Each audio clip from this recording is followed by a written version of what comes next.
Hello and welcome back to XP Waste, where I love agility. I really do. I'm Michael. And I think he's lying. If you're new around here, hello. We're a podcast that talks about old school RuneScape, which, once again, I kind of hope you would know because you probably looked up RuneScape podcast or found us having been recommended from other RuneScape podcasts. If that's the case, hello. Tell us about your favorite podcast that isn't us. We do tend to get off track, which is almost guaranteed every episode. This one in particular, for no reason, just, it's going to happen this week, just so you, the new listener, know. If you're not new around here, I never have to go back to Wintertot again, and I couldn't be happier. Michael, Yay. How are you doing this week? Hey, this week I'm doing good, man. I've nearly done with agility. That's all I can say as far as how my week went, because I did 97 to 98 between Sunday and Friday. So 5 days, 4 days. I can't do days of the week math. So yeah, busted it out, which was just quite the feat. So 98 agility is done. I'm working on 99 right now as we speak. And that's literally all I've done in the game. How much you got left? 1.125 mil. So goddamn. So you got that bitch like yesterday night. No, it was Friday, but today's Saturday. Today's Saturday. That would make sense. No. Well, I got it yesterday morning. I've barely played from last night. I barely played today, so that's why it's only one. Like, I've only got like 100K into it, so it's gonna happen. It's gonna happen probably before the end of the month. I say probably, but I'm really confident that it's gonna happen before the end of the month. I've been saying that for like the last 2 weeks. Got 6 days, mate. Yeah, 6 days, 1.2 million XP. That's like 200K a day. Yeah, I think I could do it. We're gonna have to take you out at like 3 o'clock in the morning to kill those wilderness bosses. We're gonna take you out like middle of the night. We're gonna be like, all right, Michael, we're gonna sneak you out into the 2K worlds. We're gonna get you some Venenatis. That's been the hard thing, is because the time that I want to do like the wilderness stuff is on the weekends when I have the most time to play. But that's the worst time to do wilderness stuff, is because everybody has time to play on the weekends. Yeah. So I'll teach you the Venenatis safe spot, and you'll smash that one out in a couple hours at work. You can borrow my crossbow. If you lose it, I'll kill you. Don't get smited with my weapon that I've made bukus of money on since I bought it. But you only got that thing for what, like 8 mil, right? Dude, I got it for 6 mil in the first ever TNL bingo in like September of 2020 because they were so cheap. The listers from the Revenant Caves were still like, run by like rot and gold farmers. So there were so many crossbows coming into the game that like they were just cheap as shit. I don't think I've ever had an item for that long. Maybe. Because I know I've sold my bank. Like, I sold my bank one time, bought a T-bow for like 30 minutes, and then sold it and got everything back. So like the items that I have, while I've had those like the name of that item, so like I've had a Bandos chestplate, I don't think I've had the same one. And it's kind of a sad reality. When I did my Scythe rebuild back in the spring, I had to take a 25 mil loan from Jake because I refused to sell my crossbow. And that's how I was a crossbow short. And he's like, just sell it. I'm like, Jake, you don't understand. No. So he just had to give me the money and I paid him back. That's awesome. Yeah. So we'll get you on that. Won't take horribly long, or we can just duo them. Do all the bosses. It'll be a hell of a lot quicker that way. And you have to suck a little bit so that I can get the KC. Oh, that's right. You do gotta get the KC. Because it's not about doing it, it's about getting ranked. That is true. Which at this point, is it that important? I don't know. Yes, but like, did we shake on it? I don't know. I tried to call my lawyer and she said that I'm obligated, so she didn't really agree with me.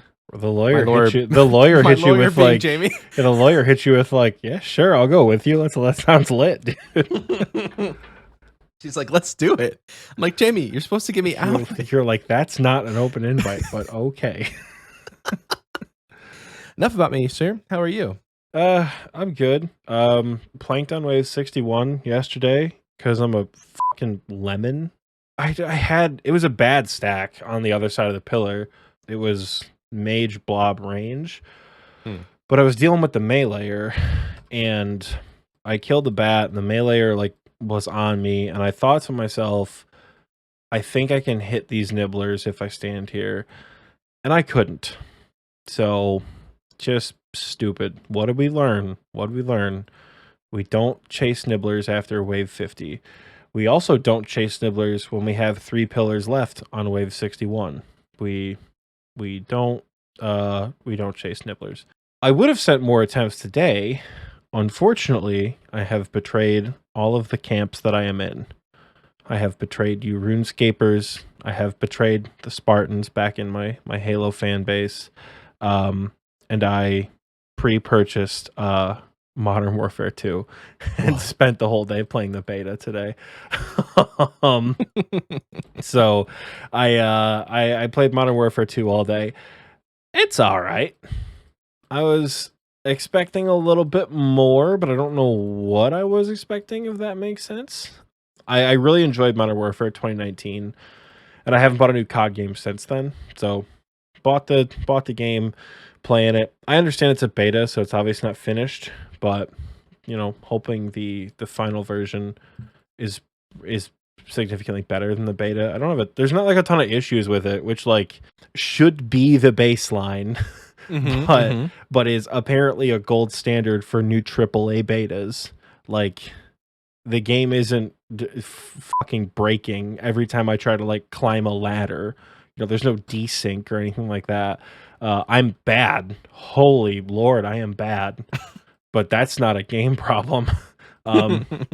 So it meets the bare minimum of what a AAA game should be, while still feeling a little bit fresh. Because like I think they're Modern Warfare 2019, Vanguard, and then whatever dog shit World War II game came out after Vanguard.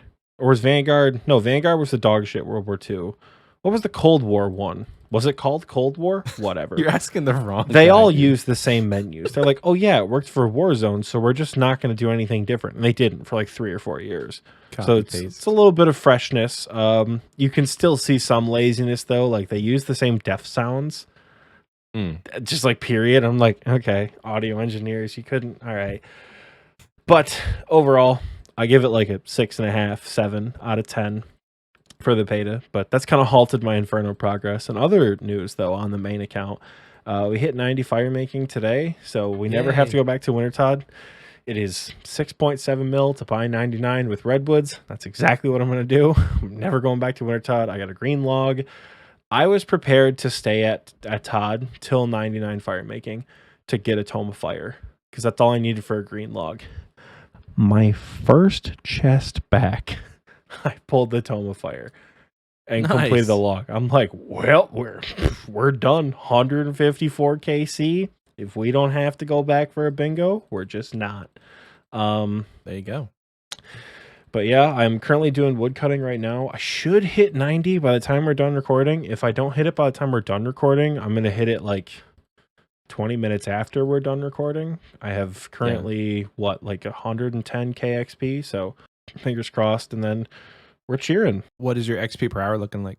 I don't know, dude. Probably uber scuffed. Right now it's 66K, but we'll see. My 2 goals of never having to boost for anything ever again, like with master clues and things like that. I finally got rid of all the spicy stews in my bank. Like my diary cape is done. It's like no more spicy stews on the main. I've also surpassed TMD's total level, so suck it, TMD. But he has a lot of skills that are like 10 to 50k away from a level up, so I'm trying to get a nice I'm trying to like pad my account a little bit, so when he comes back, he doesn't just like, you know, rinse through me. Yeah, exactly. Get like 7 levels on me real quick. So trying to build up a little bit. But is that technically like your motivation to skill right now, is racing TMD 100%. to an arbitrary goal? Yeah, it's just, the thing is, neither one of us give a shit about maxing. So it truly is just like, haha, I have a higher total level than you. Like that's literally what it is right now. But if you do that long enough, you'll max. Which sucks. Because I don't. There's another cape that I want to get first, and then that hasn't happened yet. But once I get that cape, That'd be funny. I'm gonna be so mad if I get my Infernal cape tomorrow. You guys don't Oh. understand the amount of planning that I have been doing for the episode where I finally do get my cape. If I get it tomorrow, meaning that we won't be able to edit anything with it for this episode, number one. Yeah. Number two, you'll be gone. Oh, I won't be here for the episode I get the cape. So Damn it. I'm gonna send more runs tomorrow, but if I get it tomorrow, it's gonna be just a tinge of salt for the content creation production. But yeah, I got my first purple yesterday. Finally, I saw after that. 116 fucking KC. Yay! I literally thought I was shadow banned for a little while. It was on an expert mode duo. We got a Missouri mask. Okay. 27 mil split. I'm like, okay, we'll Jesse take it. took a split from you? Yeah, why That's wouldn't hilarious. he? What do you mean? I don't know. Man's rolling in dough. That doesn't mean he doesn't take a split, brother. Rich stay rich. What do you mean? But I no longer have 100k cash stack, so Woo! we've got money. What'd you spend we've got it on? levels. I didn't spend it on anything yet. Nothing? Okay. My next purchase is probably gonna be a light bearer, TBH, because I'll Really? keep coming back to So I don't know if you've been been in the scene with Inferno strats. Mhm. Apparently Eldritch is cracked at the Inferno now Oh, yeah? because the new rune pouch, you don't need a Kodai anymore, Oh, right. and the That's damage, probably why it dropped. yeah, the damage doesn't matter. It's the accuracy that matters. Mm. But nibblers have 0 mage level, so it's just sort of really up in the air as it is. Yeah. But you're gonna hit a 10 on your target baseline. You don't need full ancestral to kill a nibbler in one shot. Okay. So now people have been taking the Eldritch Nightmare Staff for the special attack because it restores prayer at I don't know if it's a percent of what you hit or something like that. Okay. And it can auto cast ancients. Ooh. So the Eldritch Staff has kind of become the Meta? move over Kodai and SGS. Yeah. This might be the play. I don't take an SGS because personally, I don't like getting within melee range of anything in the Inferno. Okay. But I think if I get another big drop, I might invest in that. I don't know if I'll sell the Kodai, because I don't like selling gear, but we'll see. Has the Eldritch Orb seen a jump in price? Oh yeah, Okay. it's up to 90 mil. Okay. Maybe not 90, maybe 85, but Do you know what it was pre-TOA? 49, 50. Damn. Kodai was also 110 So they're TOA though. The two items are kind of shifting a little The bit. values are going into one another in a really weird way. But Hmm. yeah, it's been something on my mind. It's either if I'm gonna buy something today, it's gonna be a light bearer, but I might wait on that as well. So, or skills. I might buy skills. Yeah, I mean, 'Cause, skills are the thing you need to beat TMD, right? So, Exactly. I was just about to say, suck it, TMD. I might buy skills. And we were talking before the episode started, and you were saying you got this, and this, and then even if you do all this, you're still 20 levels away from 2200. So that is so demotivating. I don't know have- how you have maxed. The people who are on the max and grind, I'm gonna talk to Michael, but I need your input on this as well. How in the world are you yeah, this is totally possible, I'm gonna do this, no problem? I looked at my sheet because Michael already has the context, right? But for the listeners, if I get all the 99s I wanted to get this year, right, and I get base 90s in all my skills, I'm still 28 levels away from 2200 total. I don't give a shit about a max cape, but I want a 2200 world so I can skill in PVM in peace, right? Yeah. How in the world are you yeah, no, what's another 77 levels? That's easy.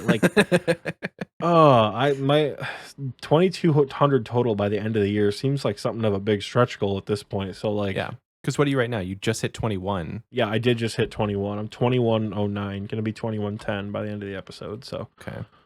2110. So for me, looking back, it wasn't really about hitting that goal of 2200. It kind of just Mhm. happened.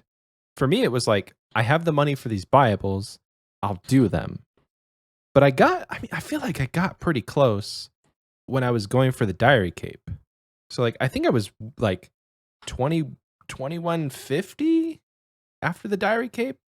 That's just as like, I'm a dirty skiller and I did a bunch of buyables. Like I had herb lore, crafting, fletching, smithing. I had all of those done. I don't even think I was 2100 total when I got my diary cape.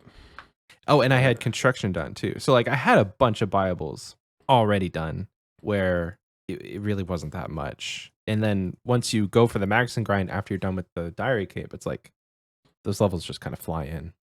Well, fly is a strong word. All right. I've been present for the grinds that you've been doing. The levels fly in is not the phrase I would use, Mr. Zaya locked for 4 months doing blood rune crafting. It was 12 weeks, I think. 9 weeks. I can't remember. 9 weeks. But I was also on leave, so that could have been 4 months. If I had not recently been part of the process where you make a baby, I probably would not have gotten rune crafting or mining done. One hell of a way to say becoming a father. I could just say that, I guess. Seems I like didn't want to say that I had a baby because my wife had I did not do anything in that process other than help. You contributed a little bit. It was time to pull your weight after the fact. Yes. So if I had not been on paternity leave, then no, it would not have happened. So it's just about, I think the problem with you, and it's not a problem, but I think in observing how you play this game, you sit at your computer and play. So the slow grinds, like I did extremely slow smithing. I did freaking dart tips. It was like 45k an hour. Yeah. And that's extremely slow.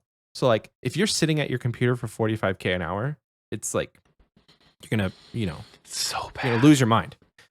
So I had the luxury of like having a work from home job or being on paternity leave or, just not really caring about the XP rates while I was watching TV. Mm-hmm. It's a lot different. I think your play style lends it to be more, you have to focus when you're on the computer. So then looking at a skill where, say you have an hour to play and you look at that hour and you're like, man, I could get 40k rune crafting XP this hour. Or I could do two TOA. You almost said chamber. Chambers of a masket. Or I could do two TOA. Yeah, I'm gonna do two TOA. That's kind of where I think a lot of people actually are with skilling. If they don't have a good relationship with mobile, like the I really don't. The AFK. I really don't. I used to back in the day, like when I had like a little baby account. I had a really good I would sit on because I worked at a group home, so while the clients were like eating dinner and shit, I would just sit around and do motherload mine while I wasn't needed. Mm-hmm. So I trained my mining that way, but my relationship with mobile has never been oh man, I need to go bust out. I don't watch TV and do mobile like you do. I do that a lot. I think 95% of this agility grind has been on mobile or while we're recording this podcast or while I'm editing this podcast. Dude, the gains while recording and editing are off the chain. Yeah. I think when you get closer, then you'll get a better perspective for okay, so these 2 or these 5 levels are really quick in this skill. These 5 levels are really quick in this skill, and you can balance it out. You'll find the 28 levels. I think you can.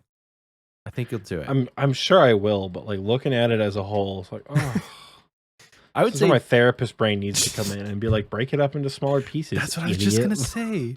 Focus on the goals you have now. Get to 2270 something or 2170. Sorry, 2170 something.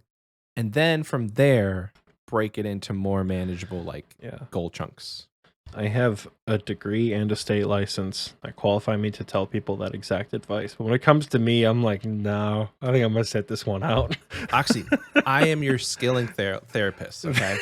I'm qualified. My total So, level. all right, you need to be a skilling therapist. I have to teach you the most important piece of the art form. Are you ready? Yeah. You have anything to put on your face? Any glasses? Anything like that? No, I don't. Oh, damn. All right, so first things first. I do. Okay, we got it. Okay. All right, first things first. Put the glasses or the face They're accessory so on. extremely dirty. Then you grab anything to write with that you can find, and literally any piece of paper. Doesn't matter. Doesn't matter what it is. And then you got to hold it like this. You just got to say, And then after a couple seconds of that, say, all right, perfect. See you next week. That'll be $90. All right, perfect. That'll be $90. I did it. I'm a therapist. Congratulations. You've like done my took you ruler? 45 seconds that you were gonna write on a ruler, mate. Oh my god. You learned in 45 seconds what took me like 3 years. Great job, brother. That'll be. I take RuneScape money actually. That'll be 10 mil. See, I don't have cash stack right now, so that's not gonna work. You see. You can buy 2 bonds, right? I could. I don't know if I will, but I could. So, the listeners, the viewers, they're here for a reason, Oxie.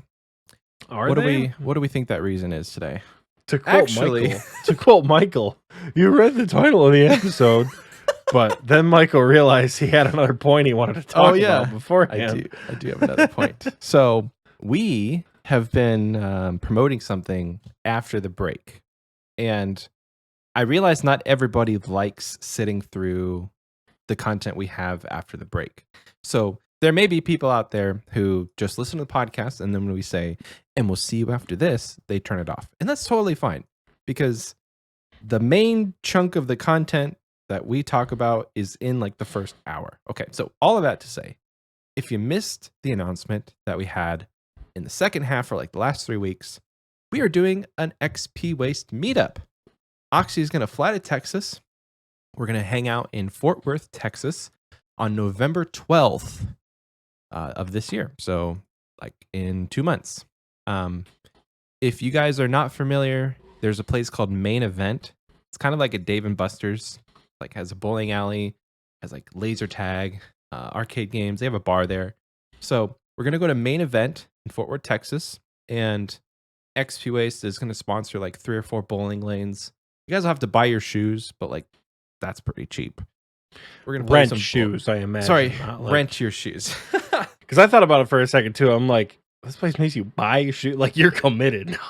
Bowling is your hobby. Yeah, you're coming back every weekend. Every week. You're in a bowling league. Yeah, we have a league now.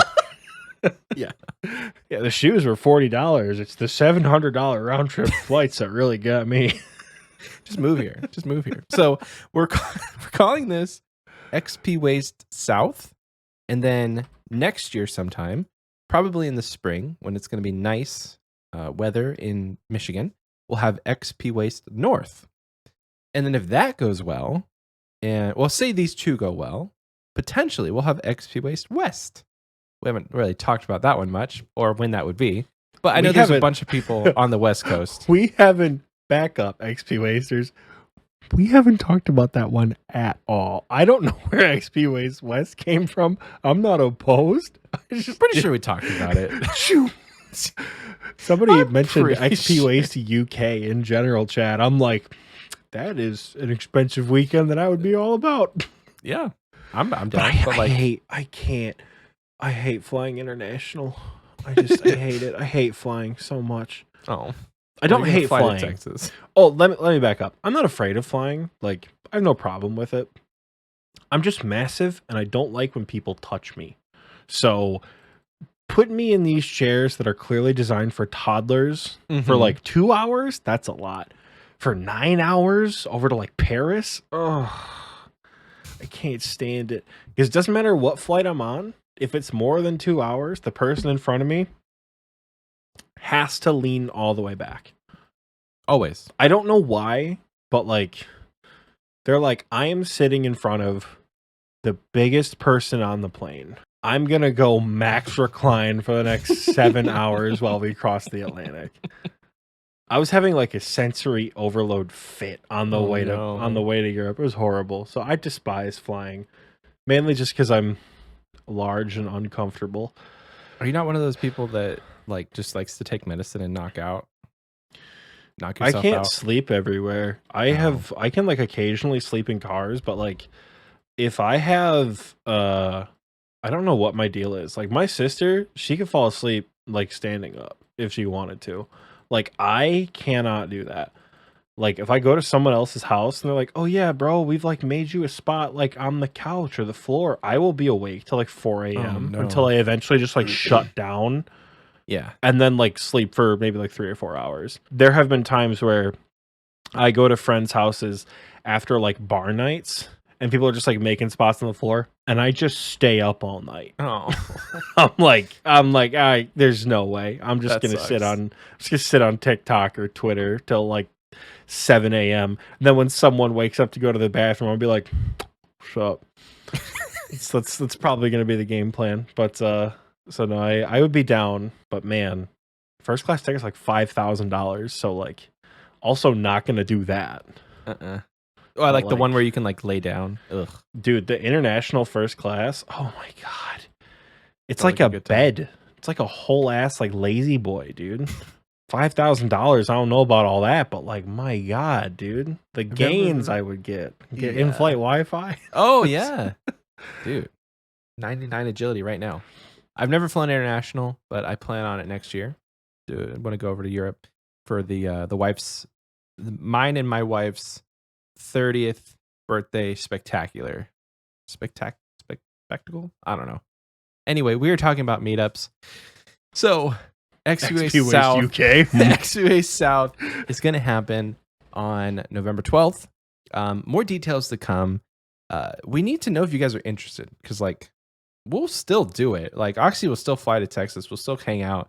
But, like, if there's going to be 3 people there, I probably have to, like, rent these bowling lanes, like, way in advance so we can reserve them. So if you can, join our Discord and in the XPUA's chat, just let us know if you're interested. Because we have people that are saying they'll drive like 12 hours to come, but like we need to know if you're gonna Yeah, come. I know Ray like texted me. Oh, nice. And was like I'm coming down because I Yeah. guess she's only like She's 2 like hours 4 away.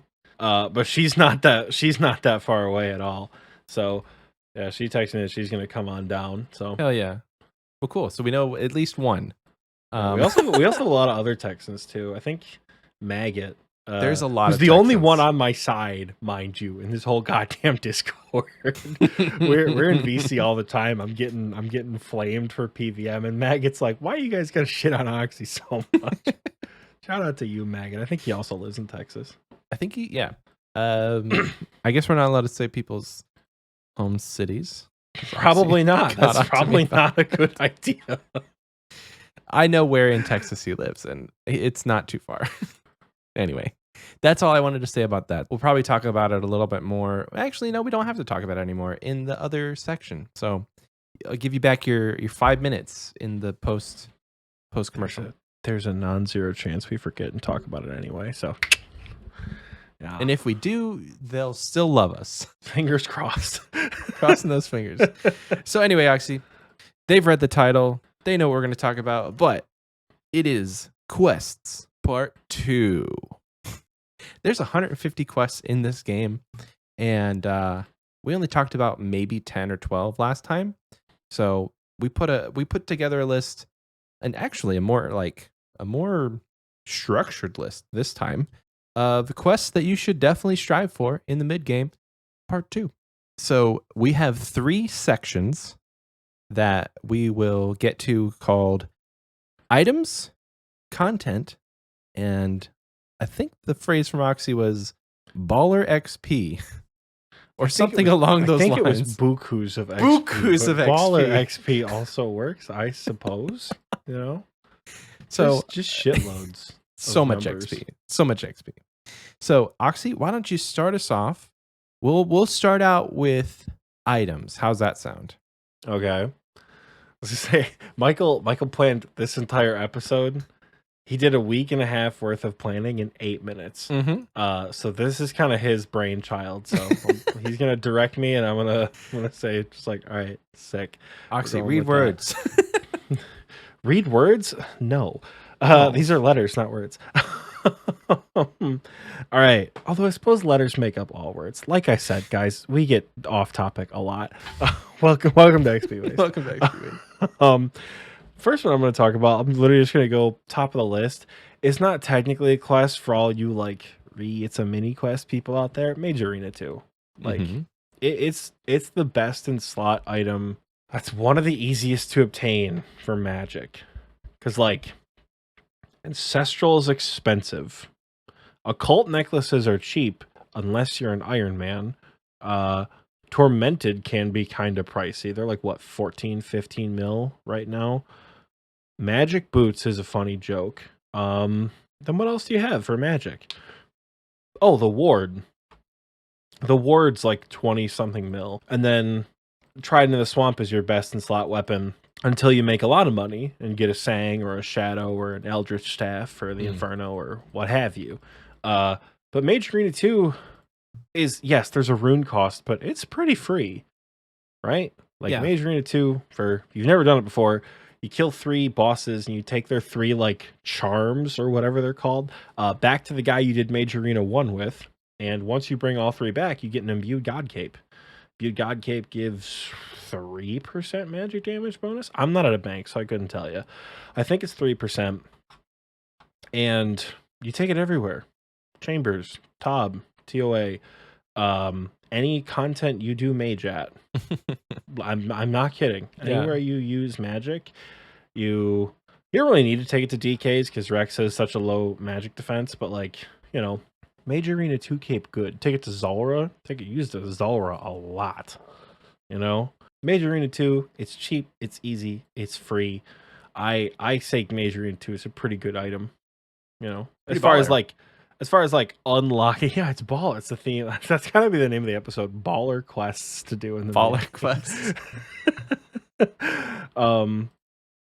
Yeah, like I don't know. I can't think of a high level piece of PVM content that uses mage that people are like, oh, don't bring the mage cape, other than maybe the Inferno, because you want the inventory slots for supplies, but like, you'll use it on every burst task ever.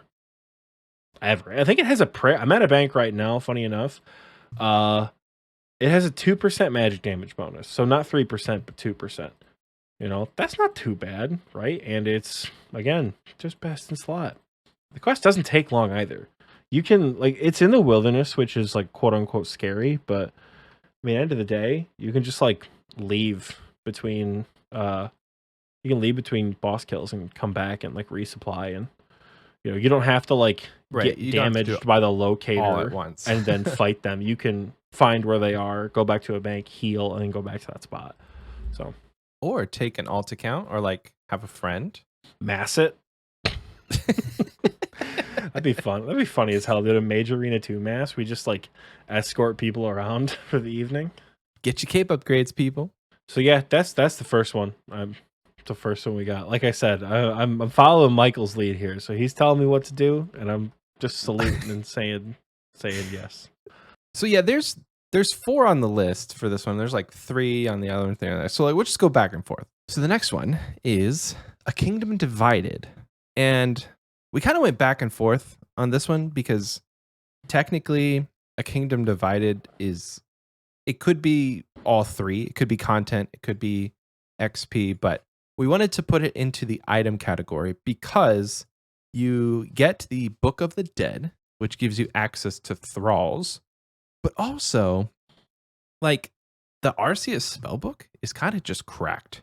Like, there is just so much stuff within that spellbook that once you unlock the rest of it, because you could do a little bit. I think you can do like the teleports, but to have the reanimate spells, to have all the stuff where you can get thralls and the ash scattering, all of that kind of stuff, you need to do Ash Sanctifier. I think that as well. Ash Sanctifying. You need to do a Kingdom Divided. So it's a great quest. I think it's in my top 3 of quests that I've done recently. I did it without a guide. The story is amazing. It is a lot of running around, which can be kind of boring, but I highly recommend reading through the dialogue in this quest, because it's like it's kind of Game of Thrones-esque. the type of things that are going around with the kingdom, like what's going on with the kingdom, betrayal, deals, people are upset. People are trying to figure out what's going on. So, hence the name of Kingdom Divided. It's a good quest. It's a great quest. I wouldn't sleep on it. It has some, I would say, more potentially difficult boss fights if you're not prepared. So, I don't know. If you're out there and you're doing without a guide, my only advice is bring a blowpipe. That's what I did. I wasn't prepared for the fights, but I mustered through them with a blowpipe. So you can do it. But the unlocks are great. I'll have a link to the RCS Spellbook wiki page because there is so much going on down in the description. We'll put it down in the description for you guys. Read through it. Open up your RCS Spellbook and just read through all the cool stuff. Today I learned there's a spell that cleans herbs on the RCS Spellbook. That might be on the Looter Spellbook. I don't know. But that's a crazy spell if you ask me. Kingdom Divided, I think we may have mentioned this one actually as like an honorable mention for the last quest episode. Mm-hmm. But hopefully we did it more justice this time. Yeah, because TBH, we like ran out of time the last episode. We did. Like, yeah. we were going to keep going and like talk about honorable mentions before we talked about DS2. And then Michael like DM'd me in game and was like, oh, gotta go. So it just like sped it up super quick. But yeah. Oh, Gecko in the recording booth chat says the Kingdom Divided has a great benefit for mid-game accounts. You can respawn outside of the catacombs, which means great for AFK Slayer. You just kill yourself and that refills your prayer. So yeah, if you want to just respawn right back where you should be back by the catacombs, finish Kingdom Divided and set your respawn point to Karend. Now it's not close to a bank, so that might, it kind of sucks. Close-ish, you know? You have to go up 2 flights of stairs, past the piano and stuff. So yeah. I'm one to talk. For hardcore Iron Man, TBH. Hardcore. Just think about that for a second. I am one to talk because my respawn point is still in Lumbridge, where it should be in Priff. I think Priff is probably the best, if not Edgeville. I think the best is Edgeville. Mine is in Priff because way back in the day, we were doing like Volcano and shit. And I didn't know how pathing worked. So I died a lot at Volcano like a shitter. And I just kept it there. Because whenever I would die at Volcano, I'd just run back down and like pick up all my stuff off the floor. I would be like, oh, cool, we're good to go. Although I think I got Priff done after Gravestone. So either way, it wasn't that big of a deal. But it was just nicer to like be able to re-gear and go back. And I just left it at Priff. So it's my respawn point when I plank. Yeah. But yeah, so that's a Kingdom Divided. Next on the list, Oxie. Next on the list. All right. Are we sticking with items or are we just like free balling it going somewhere else? If you want to free ball it, we can. I'm free balling Okay, go for it. You know what? We're just gonna free ball. The free baller. Free balling. I'm trying to stick with this theme. It's not going too well. One that is particularly relevant because of recent content updates is Beneath Cursed Sands, which like, oh hell yeah, no shit. But also, it does give you access to the first piece of endgame content that is accessible to everyone off the rip. It doesn't require, like, I suppose this is more of a talk on like the benefit of TOA as opposed to the benefit of Beneath Cursed Sands, if that makes sense. Beneath Cursed Sands is the vessel to get to TOA, right? The quest itself, we tried to do it without a guide. We really did. Michael and I did it together. We really tried to do it without a guide. And when we got to the part where you have to stick the tablets in the urns, that was it. It took us an hour, and we're like, Quest Helper it is. Because we just couldn't get through it without Quest Helper. But it's got some pretty fun, pretty dynamic boss fights. If you know PVM, they're not bad, but they're definitely a challenge if you've like never killed the mole before, which like, I mean in the sense of like compared to other bosses you would have fought, they are relatively difficult, but like for Michael and I, they weren't horrible. We've done Tob, Cox, and all that. So no, I think the main benefit of Beneath Cursed Sands is without a doubt TOA. Like, cool, the circlet of water, and the Karis Partisan. Like, okay, Karis Partisan is mostly useful at Tombs of a Masket. You know, TOA is. I've already spoken on how good it is, but like to sum it up again, TLDR. If you've never done bossing before, you can go to TOA and learn the ropes.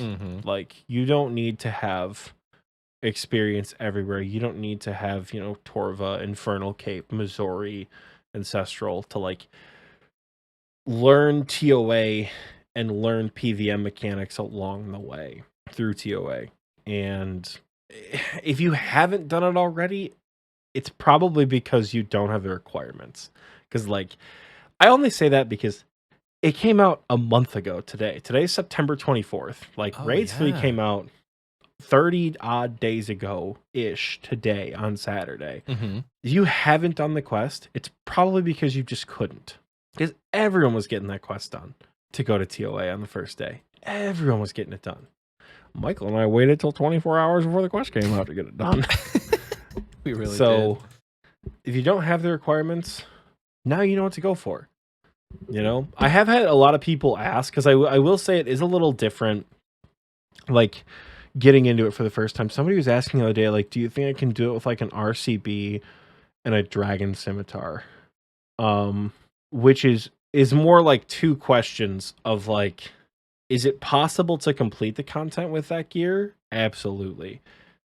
Is it possible for someone with minimal PVM experience to do it? Maybe, right? It's not out of the realm of possibility that you could crank out a KC, but it would be very slow. Yeah. So once you complete Beneath Cursed Sands, now you have more combat goals to work on. Because what should you bring to TOA, Michael? Trifecta. I was going to say, what 3 items do you need to bring to TOA? You only get that from completing Beneath Cursed Sands. The biggest content updated quest has delivered in a long time in old school RuneScape. I know, like, okay, cool, it unlocks, like, possibly Menaphos in a couple of years whenever they get around to finishing the quest line, but Raids 3 is big. There's a prerequisite to Beneath Cursed Sands, and that is contact!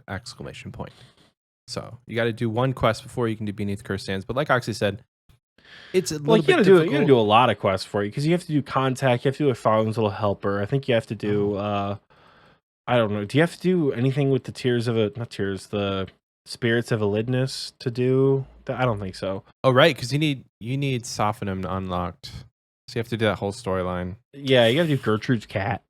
Interesting. So there are other prereqs for it, but sure. Like, the quest itself is a goal, and then being able to complete TOA, even at like the 0 level invocation, is also a goal as well. So it's a good one. This was definitely not on the list last time we did this kind of episode back in April, but it would have been. So definitely strive for that one, because TOA can be a mid-game raid. It just depends on what level invocations you put on there and what kind of gear you're rocking. So definitely on the list of things to strive for, especially if you have your trifecta. So the next one, since we're jumping around, I'm going to go ahead and do kind of a 2-for-1, because we were kind of struggling on where to put this one as well. Shadow of the Storm. Okay. This one is the quintessential range XP quest for kind of early game. I wouldn't call this a mid-game quest. You'll probably do it within like the first month or 2 of your account, because range, if I'm being honest, is not that important early game. Most of the time, people work on magic early game just for teleports. So you may be nearing the end of the early game. I don't know. It's an easy quest. Shadow of the Storm. I believe there are prerequisites for this one. I've done all the quests in the game, so like when I open up my quest log, can't see a thing. And I did not pull up the wiki for this, but I'm pretty sure there's a prerequisite quest to get to this. But essentially... The Golem. Okay, the Golem. Sweet. So I was right. Essentially what this gives you is an XP lamp worth 10k XP in any skill other than prayer, which is great. So the strat, I say this is a great for this quest is great for range XP because the strat is usually you have one range until you do this quest, and then you get a free 10k. And so you basically skip out on the most terrible part of training range, which is the early levels. So get your 10k XP, and kind of as a bonus, you have to do some prerequisites, like I mentioned. And one of those is getting Silverlight. So Demon Slayer is a prerequisite to this quest. You have to have Silverlight, which during this quest you turn into Darklight. And funny enough, Darklight turns into Arclight, which is probably one of the most important endgame weapons. I say one of the most. It's probably in the top 10 endgame weapons. It is what we call a niche use best in slot weapon. Hey, that's a great way to put it. It's got Demon Bane, which basically means that on anything that's considered a demon, Cerberus, Scotizo, any of the demons you see in the catacombs, it's got Krill. Krill's a big one. It can do extra damage to them. So once you have Darklight, you take ancient shards from the catacombs of Krend, you add them to Darklight, and it creates Arclight. You do need 75 attack to wield it. So that's why I say the quest is kind of early game, but once you actually get there and you have Darklight in your bank, don't drop it. Once you have Darklight, save it. And then once you've kind of progressed your account to the point where you're ready to do some PVM, make sure you go and you get a couple crystals, turn it into Arclight, because you will not regret it. Passively. Like you'll get the, what are they even called? Like the ancient shards or something? Ancient shards. Yeah. Like you'll get those passively just doing Slayer in the catacombs. Like all monsters drop them, and I think they drop them based on their like total like combat level or something. Mm-hmm. So they're a little bit more rare at lower Slayer levels, but like I have probably 6 or 7 on my group Iron Man account. Hey. That thing has like 53 Slayer, so nice. But I can't wield Darklight, so it's not really a point in making it right now, you know? Yeah. Yeah, 75 attack, that's or kind Arclight, of up there. Not Darklight, whatever. But like you said earlier, 75 attack is still pretty mid-game. So.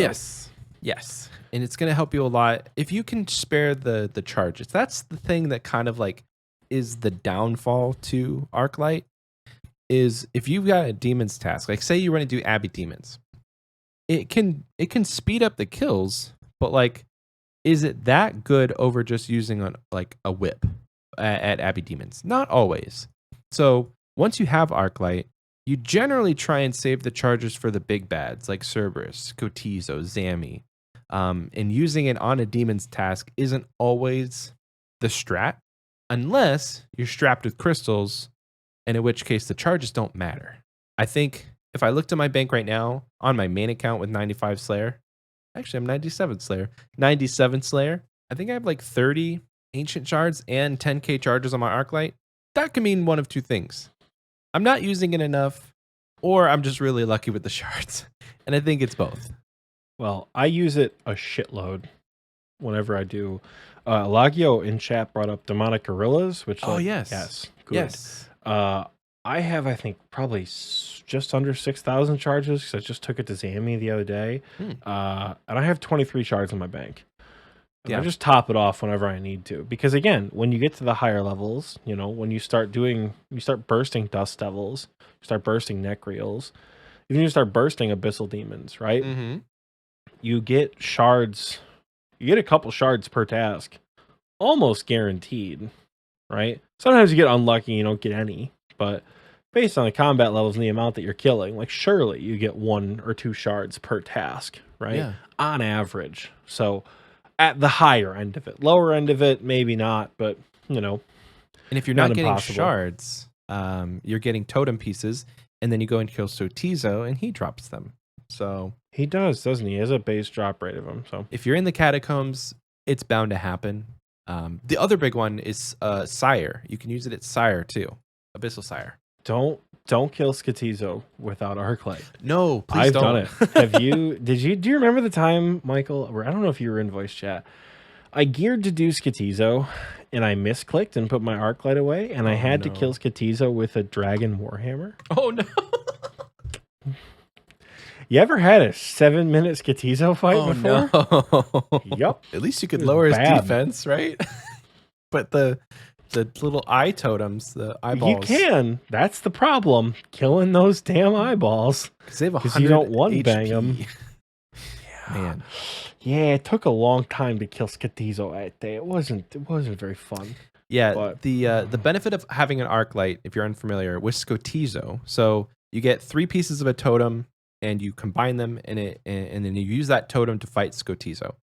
And one of the benefits of having Arclight is he'll spawn these like obelisk type eyeball things, and they're like they're there to protect him. So he takes less damage the more of these eyeballs that are awake, and you can one-shot them. They have 100 HP, but you can one-shot them with Arclight. So basically just run up, kill all 4, and then Skotizo's health just drains. You know, it's like he's like a baby chicken with the Arclight. So yeah, you don't want to kill Skotizo without it, unfortunately. I've not tried it with any sort of other Demon Bane type, because they have those new spells for the Arceus spellbook, but I mean, the Arclight's just issue with OP. those spells, and I think we talked about that when that quest came out, it's like, cool, you made Demon Bane magic spells. Demons traditionally have like an extortionately high magic level. Like across the board, most demons have a pretty high magic defense. So don't think I'm going to be main-handing Demon Bane spells anytime soon. You have to do it for the elite combat task, which isn't impossible. It's more of a pain in the ass than anything, but you know, it's possible. What, are you going to kill like lesser demons or something with magic? That's what that I spell is wouldn't. for. Just don't. But unless you're going for the demon, lesser demon scroll. Is that a thing? I think that's a thing. Yeah. Just use a cannon. Actually, that's true. That's true. I don't know where you even kill them. Maybe catacombs. Who knows? Speaking of getting wildly off track from what we originally started talking about this, I think you got the next one. Shadow of the Storm. Good XP. Good item. Following the XP train, we're gonna go with another new quest, just like we did last time. Last time, Temple of the Eye was brand new, and we're like, oh my god, it's so good, and it is, because you just don't ever have to like train rune crafting a shitty way ever again. Sleeping Giants is beneficial. Why? Yes, Giants Foundry is good. You can break even on some bars. I've done it like 2 or 3 times, so I really can't speak on it too much. But what it's good for is other quest requirements.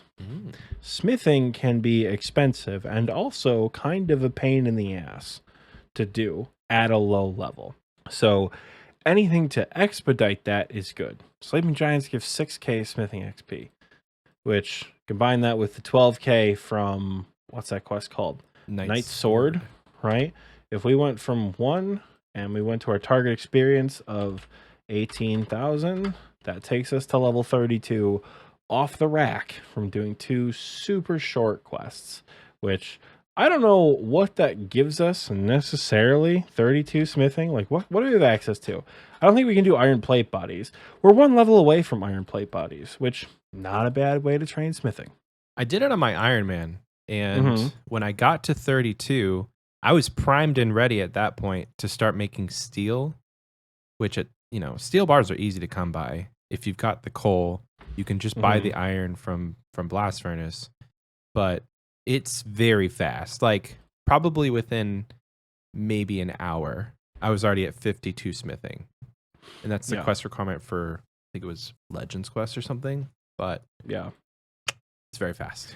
So while this one might not have like an early game meta or any like world ending XP drop, this one does speed up a grind that like frankly is just if you're a main account, you can't smith gold yet, so gold's out of the question to get these like lower levels.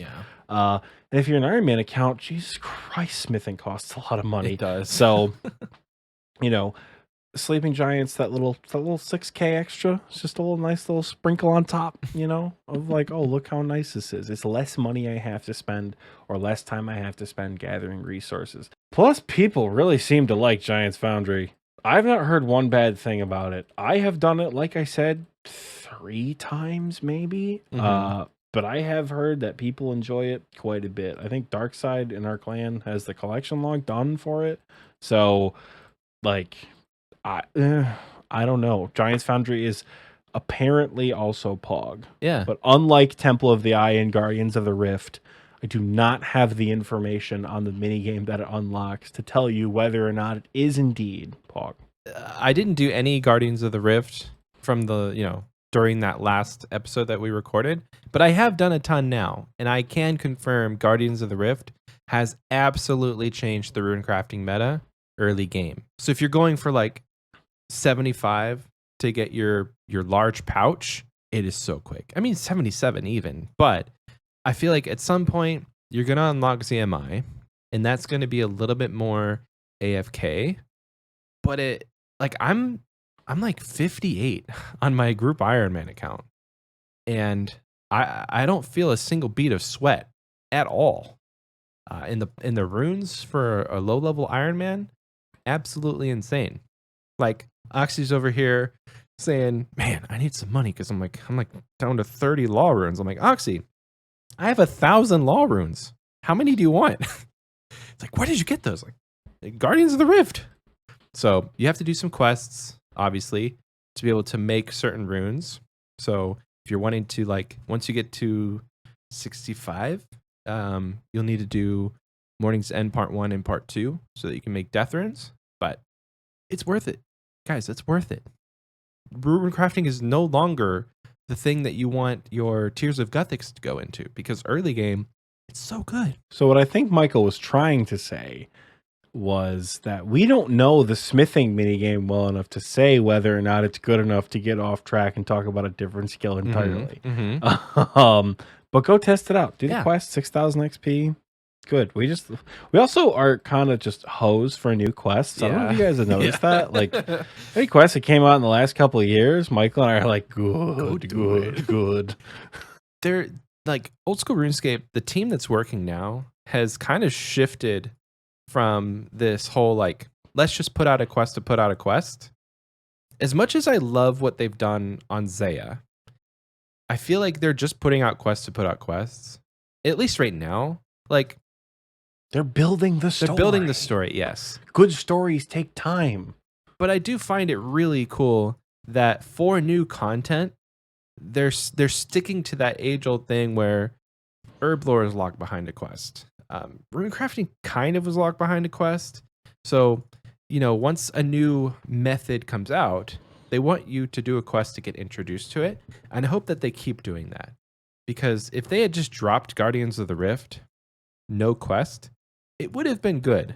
But I think that little, like you said, the Salt Bay thing, the little cherry on top was the fact that they gave you a quest to introduce it to you, and they gave you XP for doing it.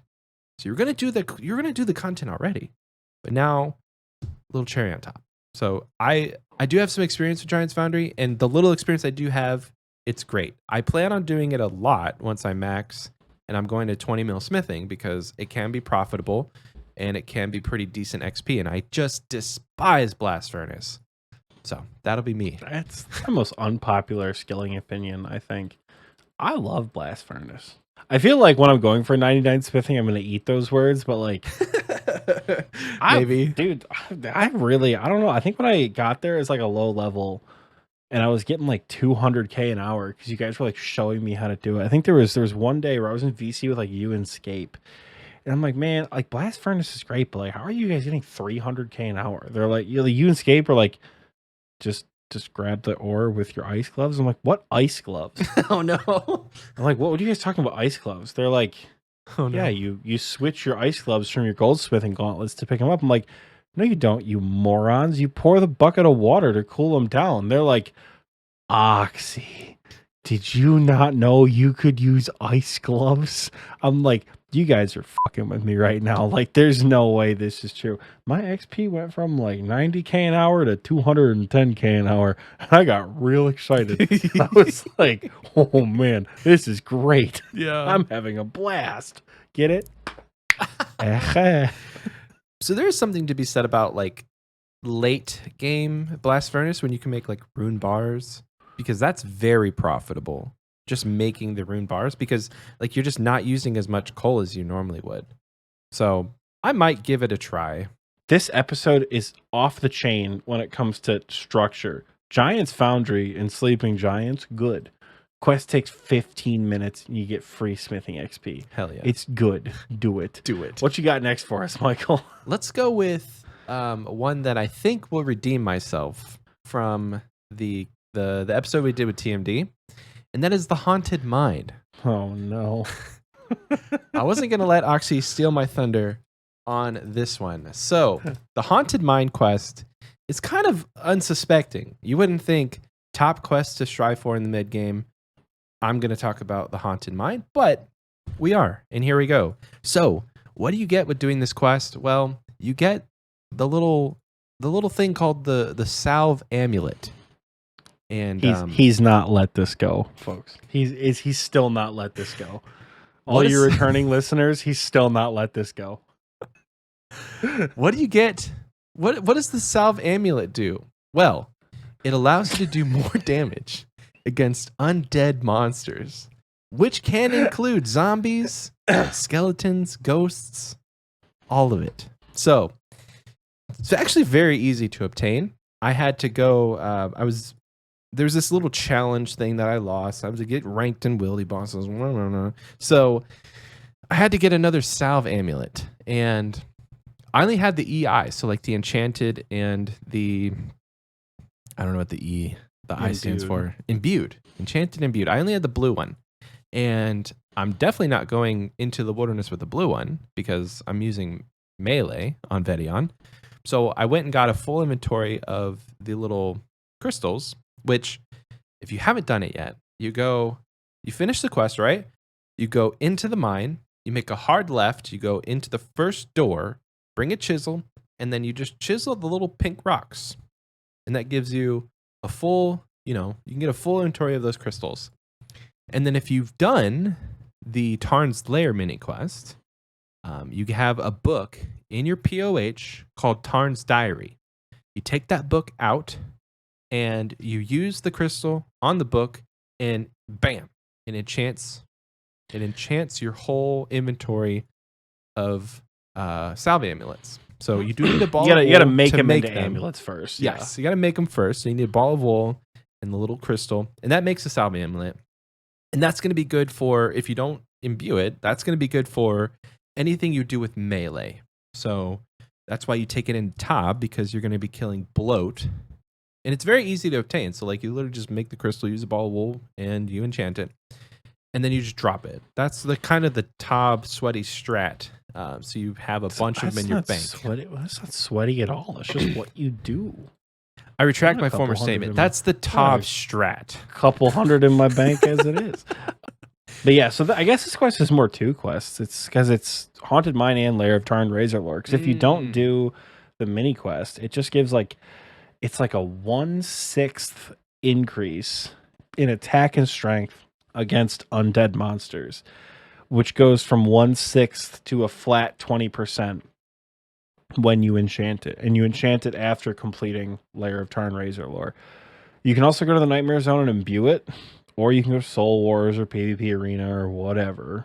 And you can imbue it to give it, I think, a 1/6 range damage and like 15% magic damage increase. 15% magic bonus. I don't know what that means. I don't know if that's accuracy or damage. I don't know what it is, but against targets that you would attack range and mage with. Mm-hmm. So notably skeletal mystics within the Chamber du Zarik. Use it there, Or if you're just like notably on task for anything that is undead. I can't think of any examples off the top of my head right now, but Vorkath, it's used heavily at Vorkath. That's the other place besides Chambers that I think you end up using a Salve EI. The one issue with the Salve is that it doesn't stack with the Slayer Helm. So I actually retract my statement. It's not often used on task because the Slayer Helm is just better. Yeah, right. In most cases. And then you would want your necklace slot. You would want, like, if you're doing range and you already have a Slayer Helm, you want your Anguish. Yeah, so Yeah, because they Wouldn't don't use it. stack. It'd be cracked if they could. Holy shit. Game changing. You would honestly. be schmacking if you could. But yeah, that's Haunted Mine. Pretty simple, pretty easy. Like I said, the quest requirements are not insane. I'm looking them up right now. You need 36 crafting. Now the boss can be a little hard. He's Sucks. a bitch, but just go into it being prepared to run around and just kind of chase him. That's all I'll say. Maybe watch a guide. If you are a main account, buy staminas, buy manta rays, buy prayer potions. Bring the best melee weapon you can find.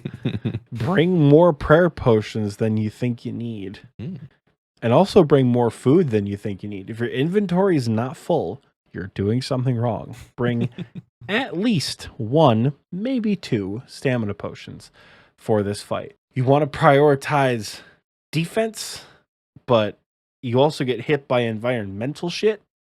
So prayer, proselyte gear is the move if you're on a main account. For an Iron Man account, good luck. This boss sucks. I'm not a fan of the Haunted Mine boss, Treus Draith the Bastard. Yeah, I don't know. Just struggle with it. I'm going for my Infernal. I'm going for my Infernal cape, and I had a really hard time killing Treus Draith on my groupie. Which I've now been informed by Alagio that he's apparently really weak to crumble undead. Wish I would have learned that somewhere in the 4,700 hours of gameplay before this moment when I chased the bitch down with a rune scimitar on my group Iron Man account. I'll keep that in mind for next time. All right, what is next, sir? So next on the list we have Fremennik Isles, which for items, some of these in the items category of our quests, gives it's not the best helmet anymore. It's not the best helmet by like several degrees at this point, but it gives the Helm of Need is not. Need is not, not entirely sure. In any case, it's a fantastic mid-game upgrade. Like other than the Slayer helm, you're going to wear this helmet everywhere when you're in the mid-game. Like forget your Archer helm, your Berserker helm, forget your Dragon Med helm, just wear the Nezi, right? Unless you're on task, then wear the Slayer helm. Stack this with Fremennik Exiles, that gets you access to the Jaw if you're an Iron Man account, right? I've been seeing a lot of people doing Basilisk Knight tasks in the CC recently, so the Jaw is like 14, 15 mil, something like that. It's decent money. And it's the second best helmet in the game behind Torva, but if you're in the mid game, Torva's probably pretty far away for lots of reasons. But Nezi Helm is the just all-around good item to wear when you're doing any mid-game PvM content. Questing, raiding, bossing, any monsters you're killing off task. Nezi Helm is the way to go. And it's gonna be the way to go for a long time. Yeah, especially in the mid game. Yeah, the classic like Nezi Helm, Fighter Torso, Fire Cape, like Tank Legs, Dragon Defender, Abyssal Whip look, like that right there is like quintessential like mid-game melee gear that is truly not going to get better for a long time. So I was like dreading doing this quest for some reason. I don't know why, but I had like a really strange preconceived notion when I first started this account that Fremennik Isles was unfathomably difficult because of the final boss. Like, I don't know why. I think I like read it somewhere as a kid that like the Troll King boss like is hard. You have to prepare for it. So I just like put the quest off as an adult. I did the same thing with Desert Treasure. I was like, oh man, I could never kill all those bosses. That's horribly impossible. And then I did them and I was like, that's it. Okay.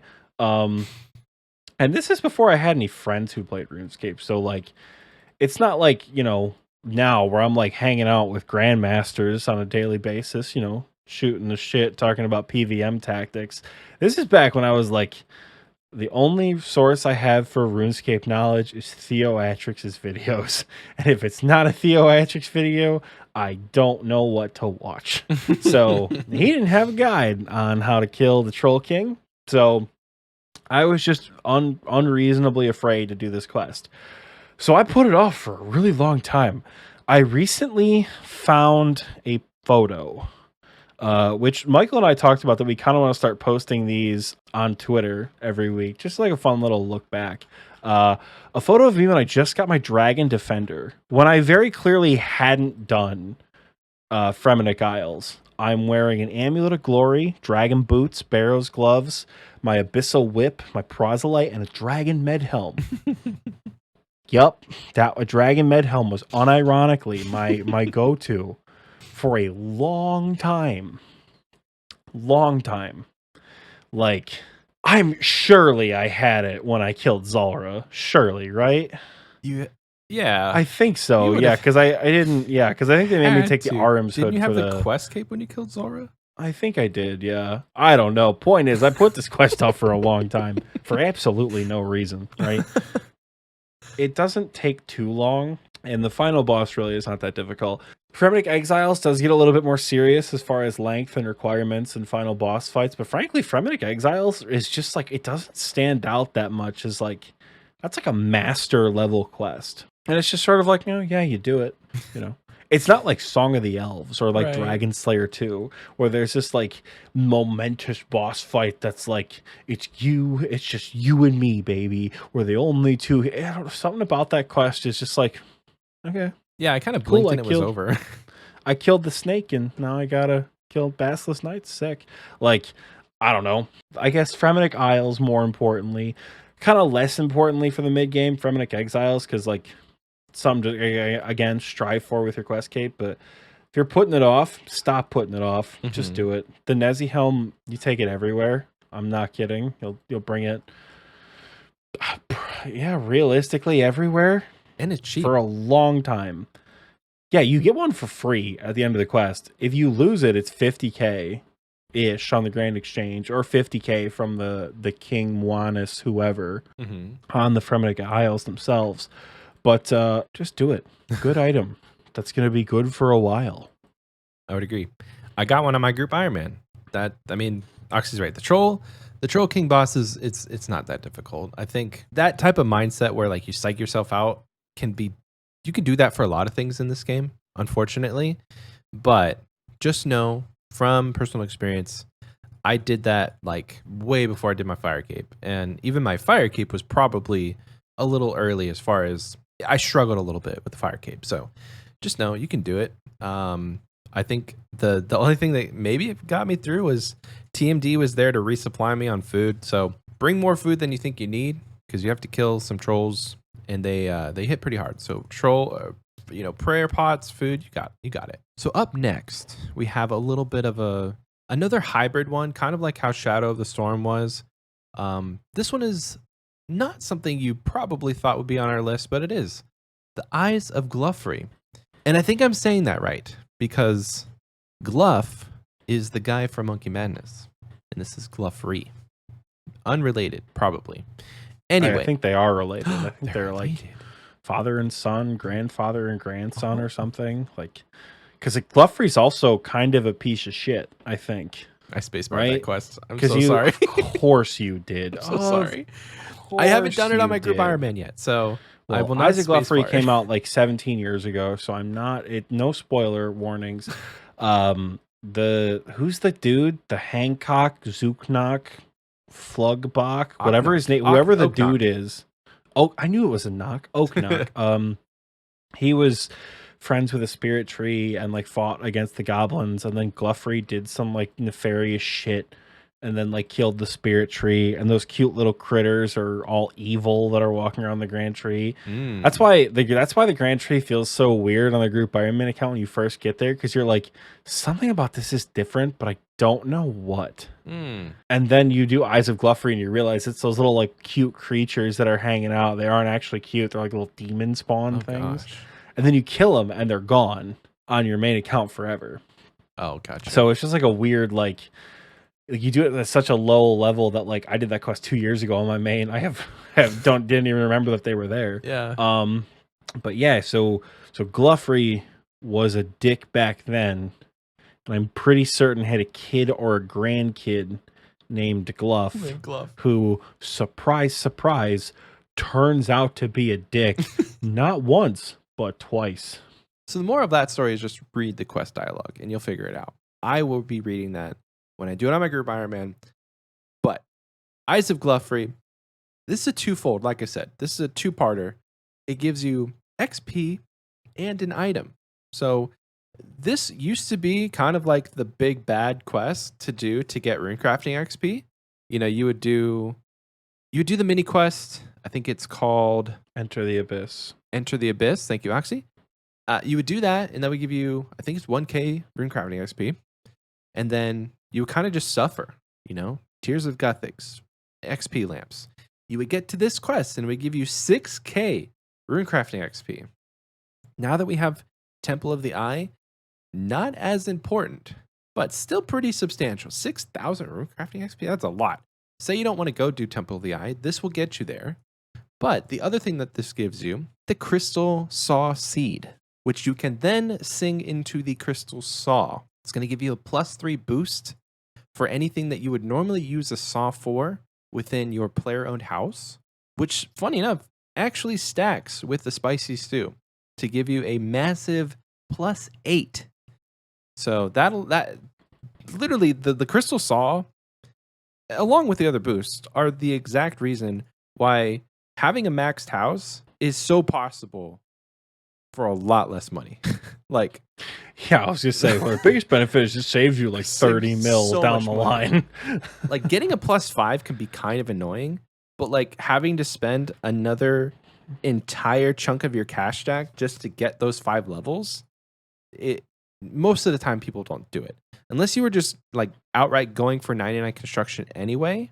Most people stop at 83 or 84, and then you have a maxed house because of everything that you can make with the Crystal Saw, or maybe even like a tea that you can make in your house. I think that's a +6. So there's a lot of benefits. Yeah, the tea gives +3 plus the saw. Plus the saw. So just keep in mind, like I said, it can only be like you only get the +3 on things that you would normally use a saw for. So like it's not just, hey, have this saw in your inventory and it's always a +3.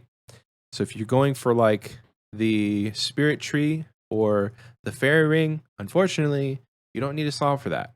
Most of the stuff in your house you do use a saw for, so just pay attention. If like on the list to make it doesn't have a saw, I'm sorry, you're going to need those levels. But that's Eyes of Glouphrie. It's very easy. Like I said, quest requirements are going to be 5 construction, which you get after doing Daddy's Home, and 46 magic, which you should have because magic is really very, very good in the early game. Also, the puzzle sucks. The puzzle is ass. I wonder if in Eyes of Glouphrie. I wonder if the quest helper helps with that at all. I'm sure it does, but like I have struggled every time I've tried to do it. Leagues, groupie, main. Yeah. The puzzle sucks. Y'all know I'm not a puzzle guy, but like, man, puzzle's tough. You guys can do it. I think quest helper helps. Quest helper is like any puzzle that you have to do. There's this puzzle where you have to do the age-old thing where like you have a 5-gallon bucket and a 3-gallon bucket, and you have to make 4 gallons. So it's like you have to pour one out, pour one in, pour one in, pour one out, pour it out. It's just weird. Quest helper just makes all that sort of just easy content. But that is Eyes of Glouphrie. It's very, very easy. What do we got next, Oxie? Up next, we have the quest with arguably the hardest boss fight of any quest ever. Sins of the Father. Vanstrom is hard. It took me like 7 times to do Vanstrom. Seven tries, I think. I had a really hard time with Vanstrom. There's a clip of me finally beating him, and if I killed him a tick later, I would have died to lightning.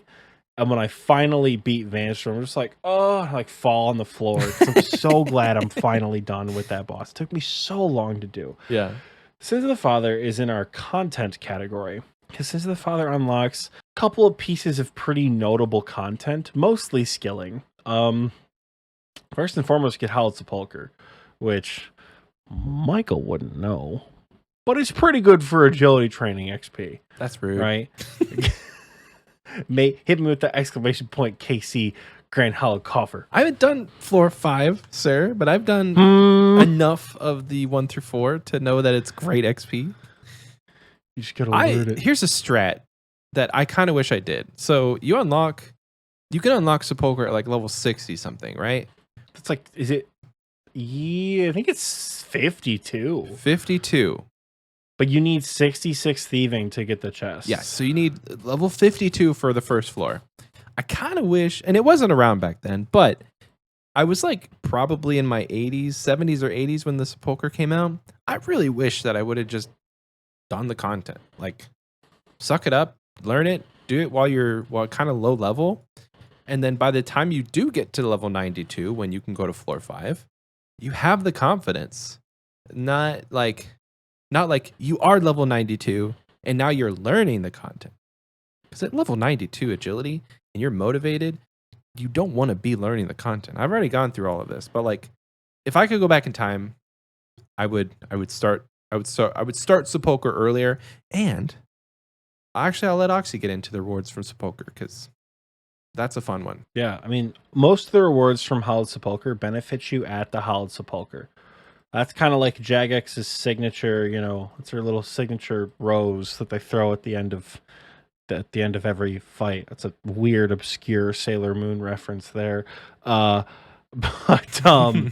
that's what they do. They give you content that gives you rewards that help you do that content a little bit better. The rewards in Hallowed Sepulchre make the Hallowed Sepulchre absolutely free. Like, there's nothing you ever have to worry about other than being good at the content. The rewards take away the RNG. You no longer take any damage. You use less materials when you get in through like the holy barriers or build the bridges. You make the rope swings every time. I started Hallowed Sepulchre maybe like 75 agility, something like that. The amount of times I failed the rope swing because I thought, I'm going to save up for Black Graceful, and didn't buy the grapple hook. I could have so many more marks of grace or whatever they're called, hallowed marks now. So you buy all the items, and then of course you get the Black Graceful Transmog, which, do you remember how bad that looked when that came out? They're like graceful, but it's black and red, and like the designs look super cool. Yeah. And it came out as just like the same gray of my sweatpants. Yep. Like, just not it's not good. Black at all. So they thankfully they changed it. And then you also get a squirrel recolor if you have the squirrel. In addition to the cool cosmetic rewards, like Hallowed Sepulchre teaches you how to play the game better. This is one of those Oxie rants about like end game content helping you do other end game content. Like, Sepulchre has nothing to do with PVM, but knowing and understanding pathing really well for Theater of Blood, Tunes of a Masket, and Inferno, beautiful. Plus, like, agility XP rates are cracked, and yes, of course, you can make money once you get to the 5th floor. But y'all are mid-game players listening to this. Unless you, for some reason, have like 80 quest points and 95 agility, like, first of all, what the hell have you been doing if that's your account build? Second of all, you got quests to do, baby. Agility good. Hallowed Sepulchre, fantastic.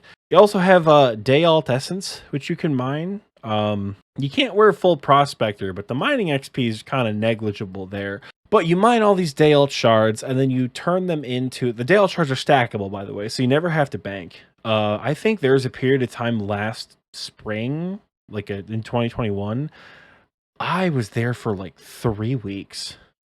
And I mined like 70,000 Day Alt Essence to push me to 77. This was long before Guardians of the Rift came out. Yeah. So I just powered through. They're stackable, and then once you talk to the Firewatch guards, they'll turn them into Day Alt Essence in your bank. Day Alt Essence gives you, I think, 50% extra experience. Yep.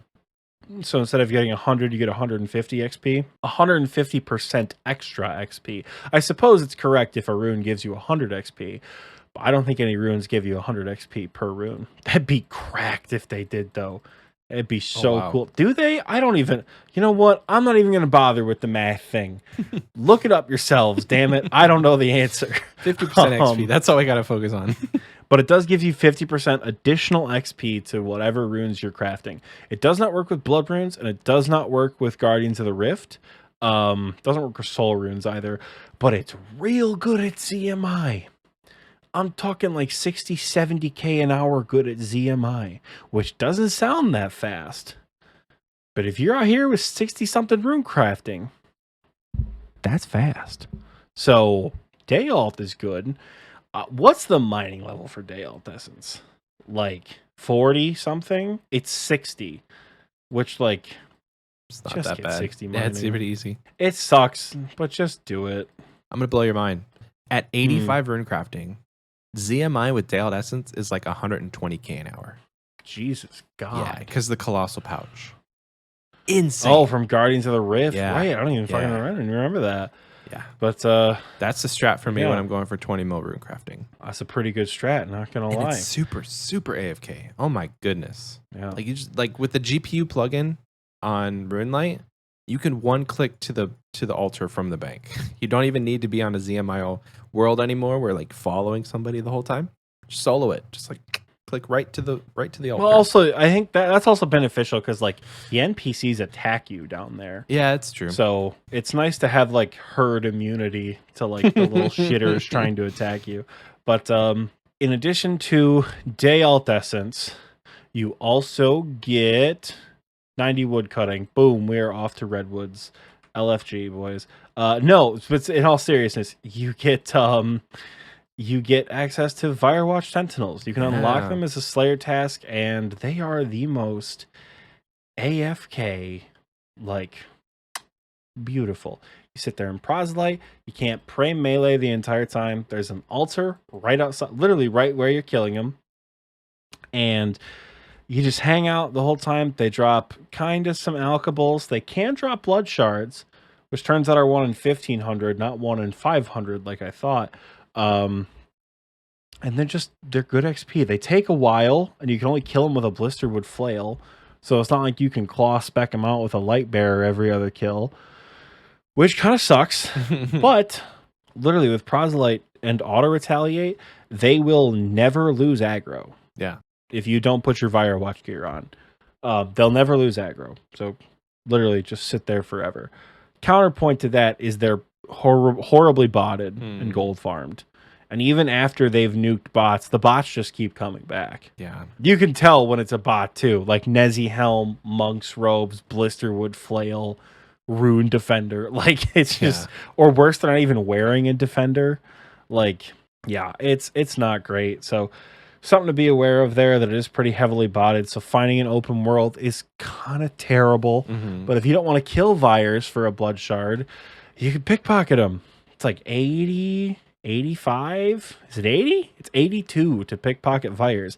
And now that we can input swap, we could shift click, switch it to pickpocket instead of talk to.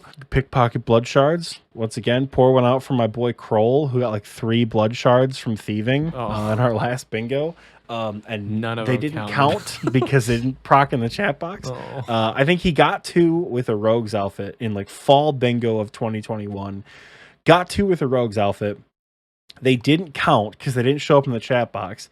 And then he's like, damn, whatever. It's fine. I guess I'll just go kill them.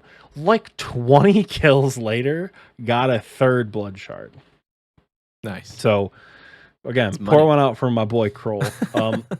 But, yeah, you can't pickpocket them, so it does give you access to blood shards, blood furies. You can buy a blood shard without doing the quest, but, like, again, trying to consider the Iron Men here. Yeah. Blood Fury good for everyone. I guess the last little piece of like Darkmire is the Blisterwood tree. Ooh, forgot about that. I've heard it has good XP rates. I know Scape spent a lot of time at the Blisterwood tree pre-90, I think. Pretty sure he got he really his seemed to like pet it from there. He did. I was online when he got his pet. That was pretty cool.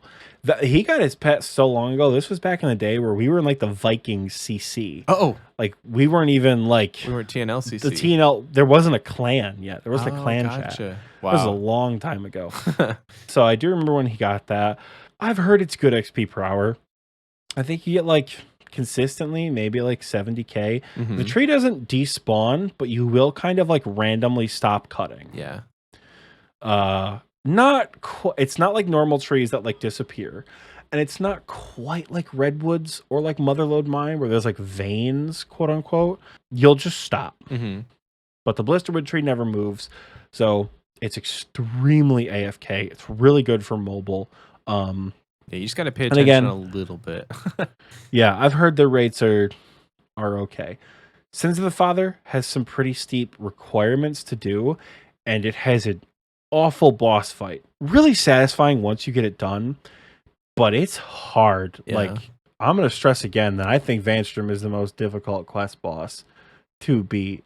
On my chest, harder than Galvac, Gluff, Seren. I think Vanstrom is the hardest to beat out of all of them, but it's worth it once you get it done. The amount of content that Sins of the Father unlocks, real nice. It's up there. Yeah.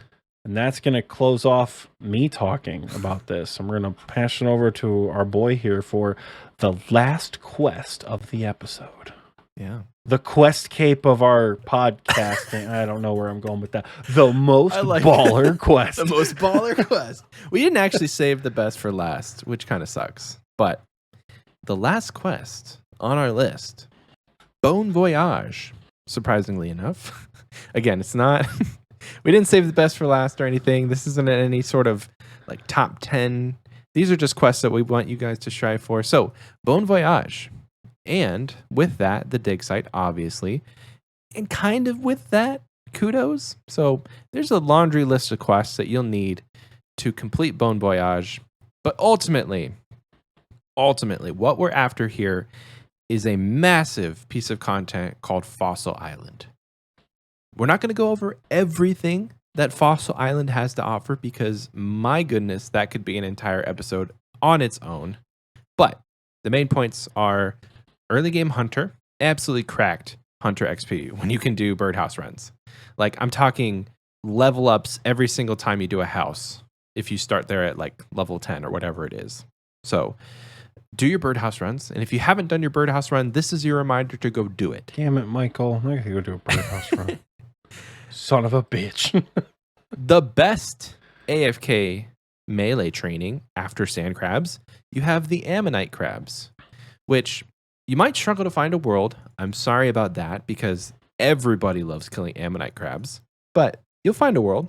If you use the NPC aggression timer on Runelight, it's very, very easy to know where the little line is that you have to cross to like re-aggro them. So every 10 minutes or so, you walk a couple tiles and you've re-aggroed, and then you can spend another 10 minutes killing them, because we have failed to mention this in any significant way, but Jagex had approved a 25-minute logout timer in Runelight. Yo, they added Neverlog effectively. Oh, it's so nice, dude. Like, you can't do 6 hours, unfortunately, but 25 minutes, that's good enough for anything you're really going to do in this game. Because, like, with the aggression timer, get up, make a sandwich, take a shower, smack the fucking cat around, dude. It is so, you're still logged in. It's so nice. It's gonna skew the hours played just a little bit, but who really cares? You'll make it up. Bruv, I am 184 days and 1 hour deep into this account. I don't give a shit about what the hours played says anymore. I know. Like, there is no game that I think even comes remotely close to Not RuneScape. for me. Maybe if you put the entire Halo franchise together, like the whole thing, All of it. from Combat Evolved up to Infinite together, maybe it might get close to RuneScape. Maybe. Yeah. And that's like 20 years versus like 3 or 4 years. So like, But yeah, what's that plugin called?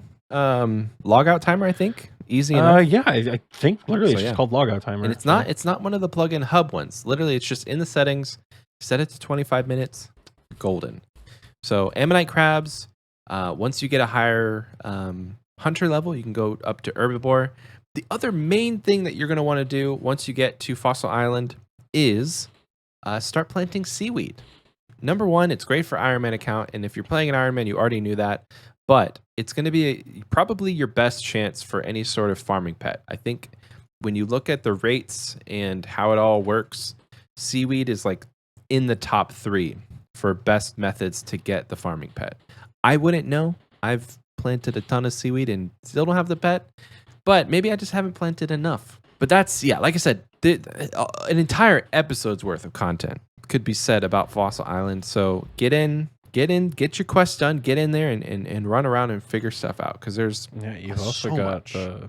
the mahogany trees or the yeah. hardwood trees that give you really good XP, and then Amazing. like if you're feeling spicy, you can do Fossil Island wyverns, but like, you know, I have a bad taste in my mouth because some asshole constantly puts get a granite boots or granite sword for bingo. That asshole is TMD. You can tell him I said that. So I've killed my fair share of Fossil Island wyverns to a whole lot of nothing. So I have a bad taste in my mouth with Fossil Island wyverns. That's why I don't like them. But they're decent AFK. They're fun. They do drop money for Slayer. They're, I don't know, the ancient wyverns bring a Dragonheart Lance and a Blood Shard or a Blood Fury. Mm-hmm. Pretty decent. And then I don't know how you haven't mentioned your favorite piece of content on Fossil Island, Michael. Volcanic Mine. Yeah, Volcanic Mine is great. If you're wanting some of the best mining XP rates without having to tick manipulate, Volcanic Mine will get you there. There's a slight learning curve. I'll give it that much. Like, it can be pretty difficult to set yourself up for those rates, but once you find a decent team and you get the content down, it is very fun. There's obvious trade-offs, but I don't want to get too much into it. But it's great content. I wish that Jagex would do something about it because it's not very accessible. I wish that it was more accessible. I kind of wish that you could mass world it without having the penalties that you have with having more people in the mine. Because what's the cap? Like 5 or 5. something? Yeah, any more than 5. I mean, 5 isn't even great. So like you're better off in 2s or 3s, which kind of sucks. I don't know. I wish it was more like the other mini games that they've put out, like Winter Todd or Temporos, even Guardians of the Rift, like those types Mining of mini Todd, games. here we Mining go, Todd, baby. exactly. It has the bones to be a great like scaling mini game. I kind of wish they had a pet variant. There's a lot of things, you spend more than a couple hours at Volcanic Mine and you start to think of all these things, but Scrutinize the shit out of Volcanic Mine. yes. But I think that is it for our list, folks. We'll have all these quests. I'll try to have all these quests listed in the description just in case you want to recap without having to listen to the episode again. But yeah, that was a fun one. Guys, that's going to do it for now. Stick around till after the break.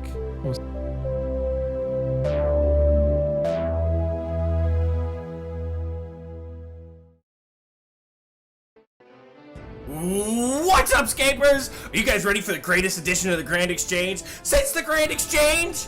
You better be, cause it's time to join a clan, baby! That's right, come on down to the Grand Exchange and start your own clan with your friends! Sorry, I'm already in a friend's chat. Oh, I'm already in a friends chat. Yeah? Does your friends chat have a formal rank structure? What about these sick-ass icons? And what about the clan hall? That's right, you heard me. Join a clan and get a free community mansion with a full unpaid staff. Wait a minute, we're not getting paid. Sign up today and I'll even throw in a free banner so you can hoist your colors. Use it to beat the shit out of some goblins so they'll know who sent you. Join a clan today, baby! Woo!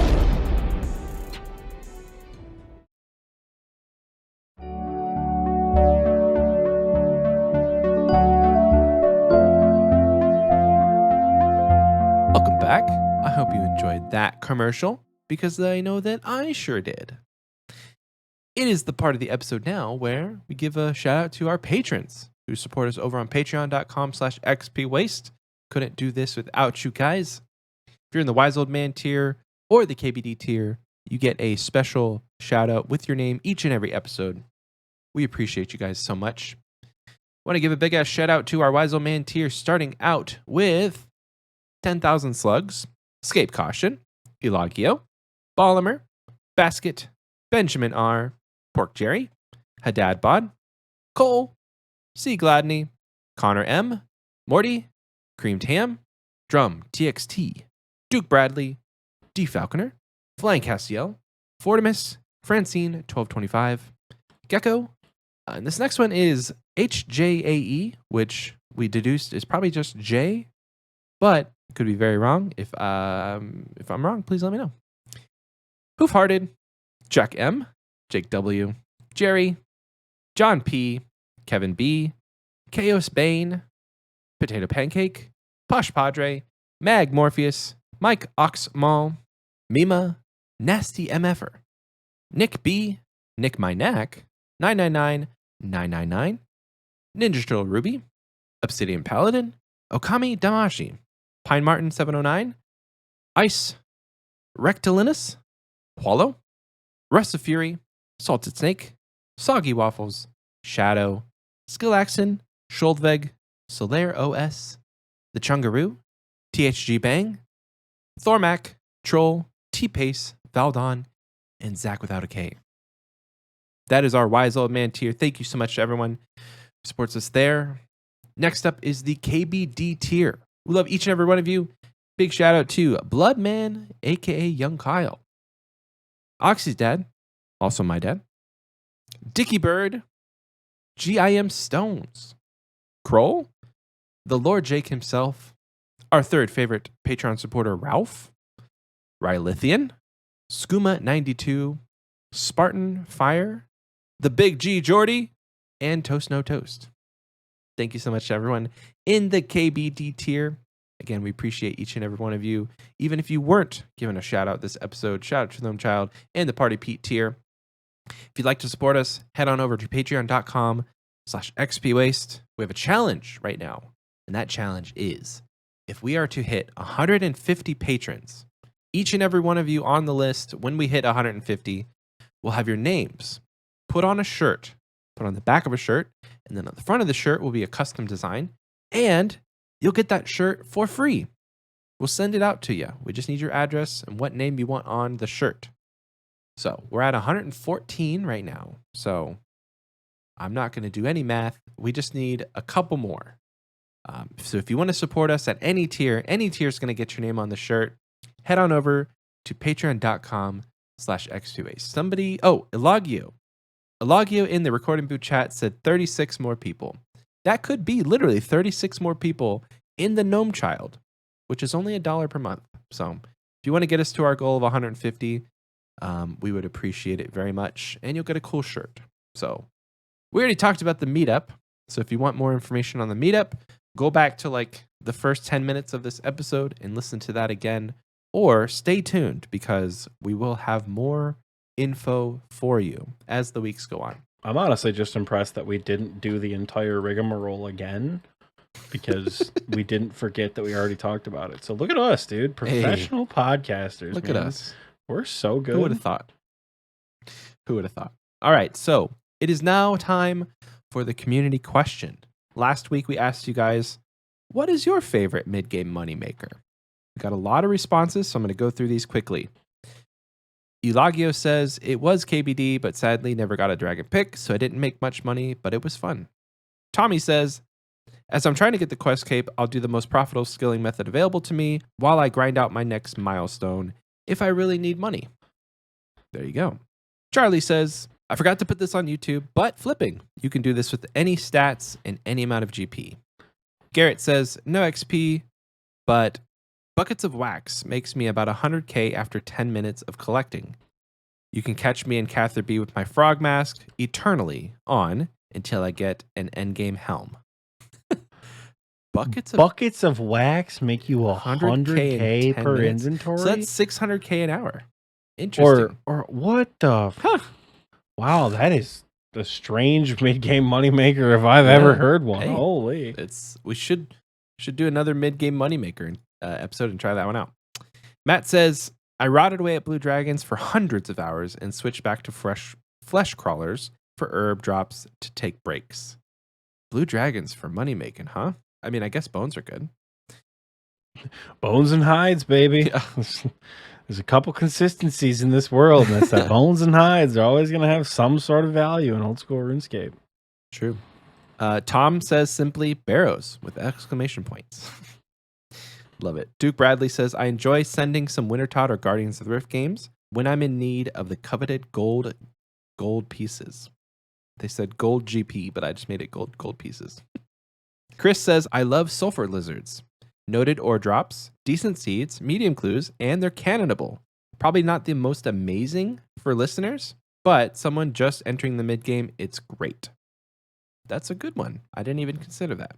Skittles 2030 says, Barrows by far is my favorite mid-game moneymaker. Super simple, but always fun getting a drop. Also super excited to sign up for bingo. Hell yeah!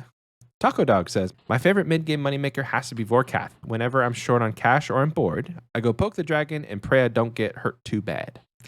Love that. A good tech. Toast says, Money Mole in Vorkath for me, with a special mention for Volcano. That's a good one. Though okay, dude, Volcano is too good. It's cracked. It's actually cracked. Volcano shits out GP. Yeah. Especially in the small team, like a 2 to 4 person team. Volcano is great. It's a reason why it's heavily gold farmed. Heavily farmed, yeah. Well, that's what you don't do about that, but they say, though, my favorite mid-game money loser, not maker, is getting ganked at Scorpia. I cry every time. Oof. Man, you just know it too, because like there's 3 types of PKers that are gonna get you at Scorpia. There's the whole team that's gonna run in at the same time. And they're all gonna be like ballista specking, and you're just dead, right? There's a beta count that's gonna run in, and it's gonna be called like hardcore ham or something. And you're gonna be like, why is a hardcore airman out here like by themselves in like dog shit prayer gear? So sometimes you're with your friends and you think, oh guys, let's kill a hardcore. Like we've been killed so many times tonight. We're gonna take our revenge on somebody else. And you walk out, it's like Flynn Rider with all the swords to his neck because there's 17 people waiting out there with staves. Or it's just one guy. It's one guy in kitted ancestral with a toxic staff of the dead, an infernal cape, and your name on his hit list. And he's going to kill you before Scorpia even respawns. And that's the only 3 types of PKs you run into out there in the deep wild.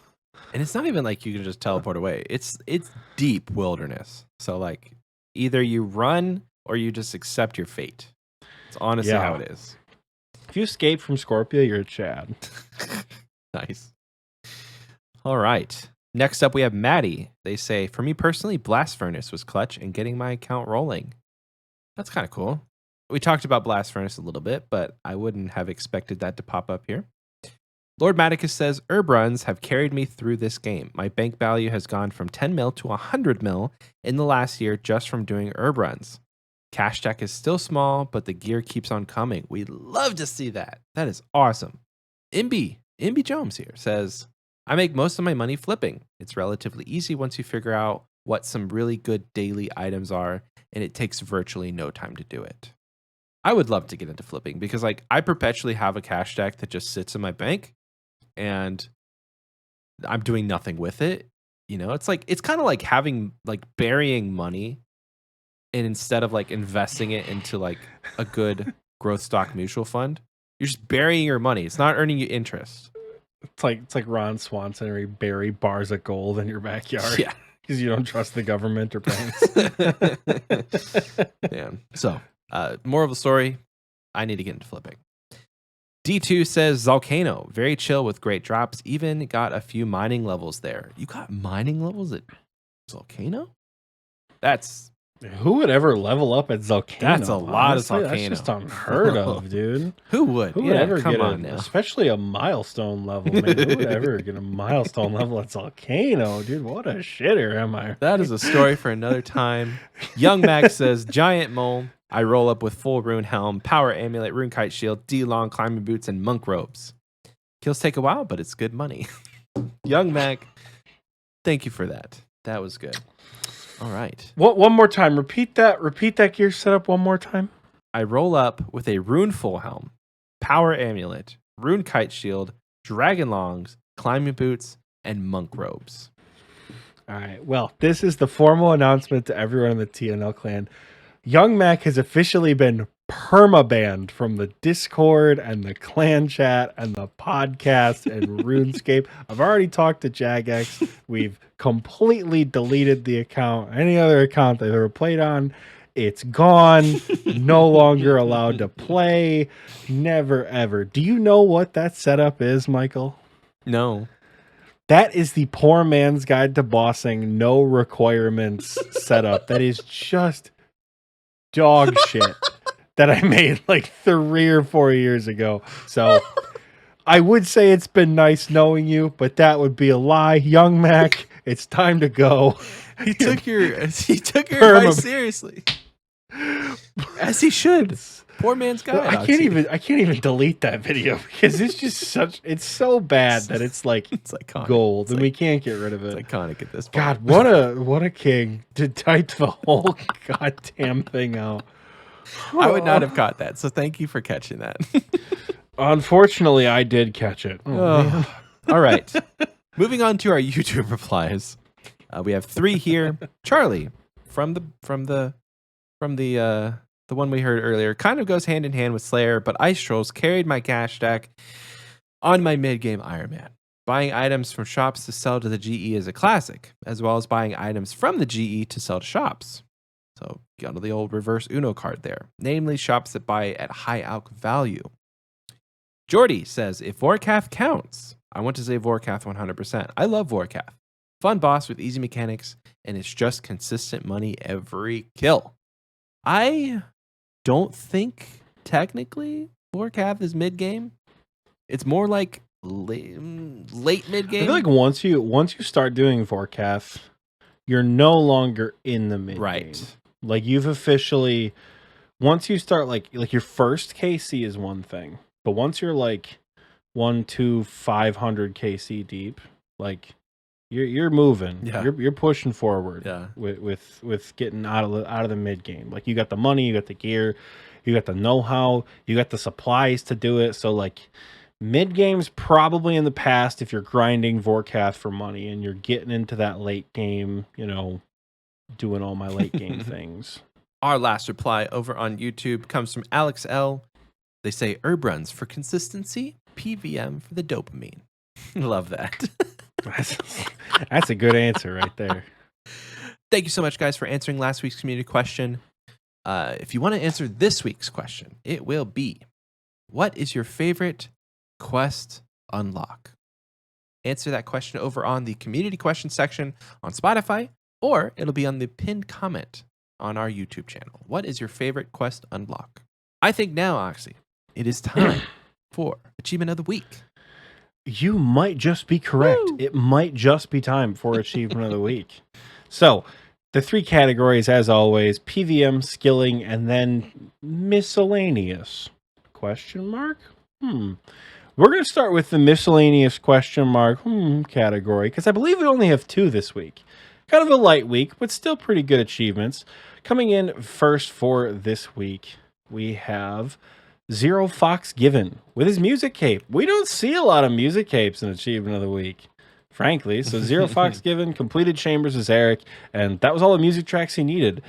That's cool, because that's also how I got mine. I didn't do it with Chambers. I did mine with Tob, but I also had to finish a raid to get all the music tracks, which, man, getting that, it was so stressful, getting my music cape, because I had to get curtain closes. Man, that was tough. But congratulations to you, Zero Fox.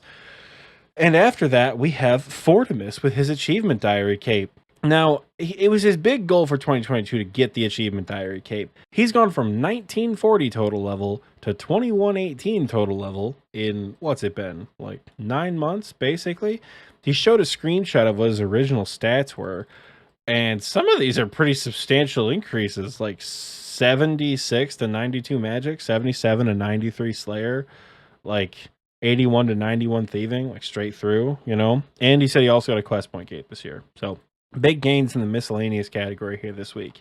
Only 2 achievements, but 2 big ones. So moving on to the PVM corner, also kind of thin this week, but with some pretty big achievements nonetheless. To kick things off in the PVM category, we have Real Crazy with their first KC at Zulrah, which that's the Western Provinces Elite Diary done. First KC, love it. I love when like Zulrah scales show up in the collection log. I was really against adding that because I thought it would be super spammy and annoying, but it's actually been a lot of fun. I'll be the first to admit I was wrong about that feature for the CC because seeing people get like Defenders, Fire Capes, Zulrah scales, like that's good shit when that pops up. Continuing the PVM grind, we have Nate Dogg, who got his first Vorkath kill. Nate Dogg is one of my former bingo teammates, so figured I'd shout that one out. We were in VC with him when he was doing Dragon Slayer 2. His nephew popped on for the mic for a little while, which was pretty funny. But yeah, shout out to you, Nate.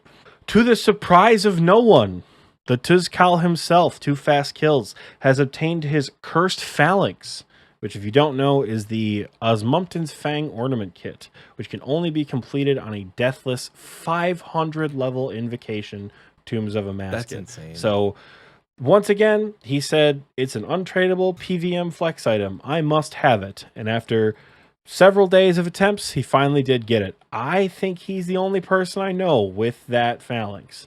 And it's not like the Missouri backpack where you see him pop up all over the place. Like, you don't see that Fang kit very often. That was an expensive kit, too, in terms of death. Yeah. Yeah, because with hardcore run on, it's like you just die with Mind the Gap on, and that's another 500k in the bin. Yeah, right, every time. So like the amount of like patience and resetting for that, the mental fortitude that goes into a raid at that level, huge.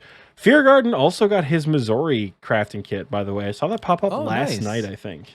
Yeah, that's awesome. So shout out to you. I know we got some other people in the clan working on like ward kits and backpacks and things like that. Ralph in the recording booth chat said his deaths were upwards of like 100 mil. So yeah, it's worth it because that is very impressive to have. Literally, I don't think I've seen anyone else, especially not in TNL, with that kit. So GZ. But there is one combat achievement that does surpass it, and it's because they've completed all of the combat achievements in a specific tier. The Elite tier. We have another Jad Helm Enjoyer, folks. 2277 in our Discord completed the Elite combat achievements. I want to say it was this morning.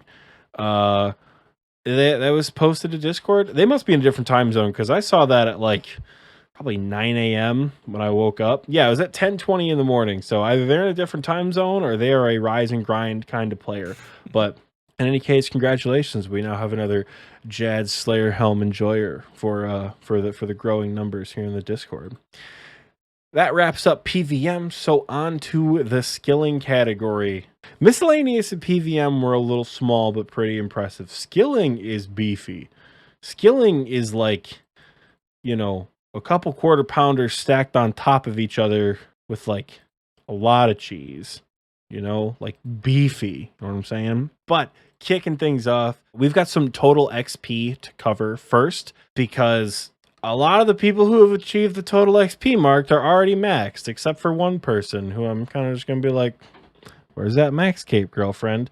First, we have Scape Caution, the man, the myth, the legend. Got 20 million magic XP this week. Looked like he got on a Slayer task from the screenshot. Love to see that. Second on our list, we have our dear officer Jamie, Jam Jars, with 30 million attack XP and 2272 total level. So she says she's not going to max till she gets her Infernal cape, which I understand. Just light a little bit of that fire here on the show. And then finally, I think someone told her to go touch grass when she sent the total XP. Kira in Discord, or Kiru Wu, the group Iron Man in the clan, on her main account achieved over 800 million total XP. So, as Kira would say, GZ in the clan chat to every achievement. 800 million is very impressive. For reference, at 2111 or 2110 total level, I have 209 million. So That's a lot of goddamn XP playing this game. Michael, what's your total XP? You're almost maxed. 327 mil. Yeah, goddamn. That's like Yeah. maxing twice. Wow. Yeah. Going from the total XP to the 13 million XP, i.e. the 99s, we once again have a lot of them. Kicking off our ever-growing list of 99s, we have Evil on Olive, who got 99 hit points at Chambers, which nice. also mad respect, because I also got a 99 in a raid, so hell yeah. Another 99, which is kind of a double whammy in achievements, in levels and achievements. Skillaxon got 99 crafting and started a Tebow rebuild on the exact same day. Hey. The Tebow rebuild is less of an achievement and more of like a neat, but 99 crafting, expensive, and a really nice teleport. Continuing on, we have Troll, who got his head torn off by Hespori for 99 farming. That's the first thing I actually said, because he's in his full melee gear, but he's wearing like the headless costume from Halloween. So 99 farming at Hespori, which I feel like I never see. I never see people do it at Hespori. So congratulations to you, Troll. Once again, possibly to his chagrin, we're not sure, shouting out the Lord Jake himself, our empty throne in the CC, got 99 Herblore this week. He made money doing TOA, which money at TOA, never heard of her. I just got a purple yesterday, so I shouldn't complain too much, but still, he got a lot of money from TOA from his various drops and various splits, and after getting 99 construction, he said, whatever, 99 Herblore, let's do it. So he's got 99 Herblore. And wrapping up the 99s, we have Alagio, who we mentioned earlier, who got not one, but 2 99s, strength and ranged, while we were recording. Hell yeah. He opened up the episode with you guys want to see something real cool, and got 95 Slayer, 95 attack, 95 defense, and 99 strength and range. All just back to back to back. So hella skills, hella levels coming in there. Finally, wrapping up the skilling portion of Achievement of the Week, we have 2 total level things to shout out. The first being the Lord Jake again, who finally achieved 2K total. So welcome to the world of the 2K total, brother. Literally the 2K total worlds. That's, we have a thing for that. The 2K total worlds. Got him. So smart and good at RuneScape. And lastly, but not leastly, Iron Hyla with 2200 total level. Wow. I don't know how you get over 1,000 total level on an Iron Man, let alone 2,200. So congratulations to you, Hyla. And congratulations to everyone who has achieved something awesome this week. You guys are, every week I am impressed. Even if it's things I've done before, I am still impressed, because oftentimes I remember how much it sucked to do it the first time, or how good it felt to do the first time. So genuinely, it is super cool to see this stuff. If you do something super cool that you would like shouted out on the show, send it to levels and achievements. This is quest capes. As long as we don't miss it, that's the thing. We don't pick and choose. Originally, when we drafted Achievement of the Week, right? I'm like, Michael, let's pick one person who did something cool, and then let's shout them out every week. Mm-hmm. And then it hit us that if 7 people get a 99, who are we going to choose, right? If 6 people get their first fire cape and their first, Zulrah kill and their first Vorkath kill and all that, who are we going to choose? And does it make people, because achievements are relative, right? An achievement for your first fire cape is a big achievement. I remember my first fire cape. It was intense. It was sweaty. I failed 7 times prior. I was live on stream. I was so goddamn happy. I made a YouTube video about it. I loved my first fire cape. Huge achievement. Jad, if I get it in over 30 minutes, pisses me off now. And my next big achievement is going to be the Infernal cape. Achievements are relative to various people at various stages in their account. So how do you compare your first Zulrah KC to Grandmaster Combat achievements? Mm-hmm. Very different stages of the account, right? And then we're like, what do we do? Is Achievement Diary skilling?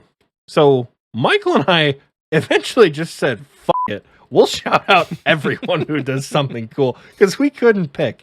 So truly, as long as we don't miss it in levels and achievements, you're gonna get shouted out for the things that we consistently shout people out for. If we do make mistakes and we do miss things, and for that we do apologize, but rest easy knowing that if you get a 99, it's gonna be on XP waste. Hell yeah. And if you want to get shouted out for those 99s, head over to our Discord, discord.gg/OSRSTNL. I don't think I said / correctly there, but it's midnight and I don't care. Bingo's coming up soon, so that's another reason to join Discord, is to sign up and play bingo. Ah, That's all I've got to say about that for Achievement of the Week, Michael. lovely. I think we should give a little second here on the podcast to talking about bingo, because Sure. since the last episode, we have new information. It's been announced officially. So bingo, October 22nd through October 30th. It is open to anyone. As long as you're in the Discord, clan member or not, we are allowing you to join this bingo. We would just ask that, like, hey, if you join in bingo, stick around, hang out, get to know people. Just don't bingo and dip. Yeah. So if you're listening to this right now and you're interested in bingo, join the Discord and hop in VC. Check out the channels we have. Converse with people, make friends. I just think that will make your bingo experience more fun. It really will. Yeah. So you'll get to know your team, but like, hey, what if it was fun to like trash talk a friend you made, like, who's on another team? I don't know. I think the camaraderie there is unmatched. So bingo will be October 22nd through October 30th. It is a 1 million GP buy-in. So you got to put a little skin in the game, and that can be paid to anyone in the officer rank or Silver key, gold key, 2 stars, or max capes. max cape. Yes. Sorry. Yeah, Jesse can take it as well. I forgot about that. First of all, you can shit talk to people on your team too. That's we true. did volcanic mine. We did volcanic mine for the last bingo, right? Nate Dogg, the guy who got his first Vorcaf kill, he wanted to come with us. Didn't have the bit unlocked for the Varrock Museum. Played a couple games. He came back. He said, "All right, guys, I have it unlocked. Let's do VM. Let's get this tile done." He gets into VM and he goes, "Why am I not attacking the thing? Like, why can I not mine it?" The man went in with the dragon pickaxe and like 58 mining and couldn't use the dragon pickaxe that he bought. So we had to wait another game for him to come back with a rune pickaxe, and I still give him shit for it every single time. That's awesome. He popped in the VC the other day. I'm like, no way this man's got more than 61 mining. Let's go, boys. So you can shit talk your team, Yeah, number one. that's Number awesome. 2, if you're thinking, I'm too low of a level, I can't play, that's bullshit. That we have the widest variance of players we've seen in a long time in a TNL event. We have a sign-up sheet that shows what quests and items you have. We have a few people who have signed up who have none of the items and none of the quests done. That's not a slight, right? It's just some people don't have them done. Account progression looks different for everyone. We also have people with Infernal max capes and Zuck helms and kitted scythes and all sorts of like, I am a scary PVMer type shit, right? So the variance is there. Everyone at every skill level will be represented, both in the people who are playing and the board that we are making. We're not going to be, I'm going to tell you right now, there's no like average Inferno speedrun tile. Like, hate to break it to like the 4 of you that could do that, but like there won't be like have an average time across 3 Infernos of like 75 minutes. That's ridiculous. Like, we're not going to put tiles like that on the board, On the flip side, get cowhide from cows is boring as shit, so they're not going to be that easy, right? So there's going to be variance in players, variance in tiles. If you don't think you're good enough, yes, you are. Just sign up. Just Right. That's all I've got to say about that. It's going to be King of the Hill.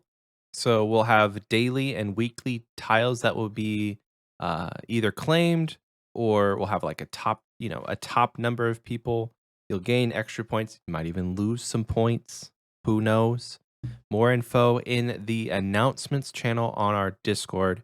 And as the weeks go, as we figure stuff out, we'll obviously communicate to you guys here on the podcast. We won't be releasing the board. That's kind of a thing we do in TNL.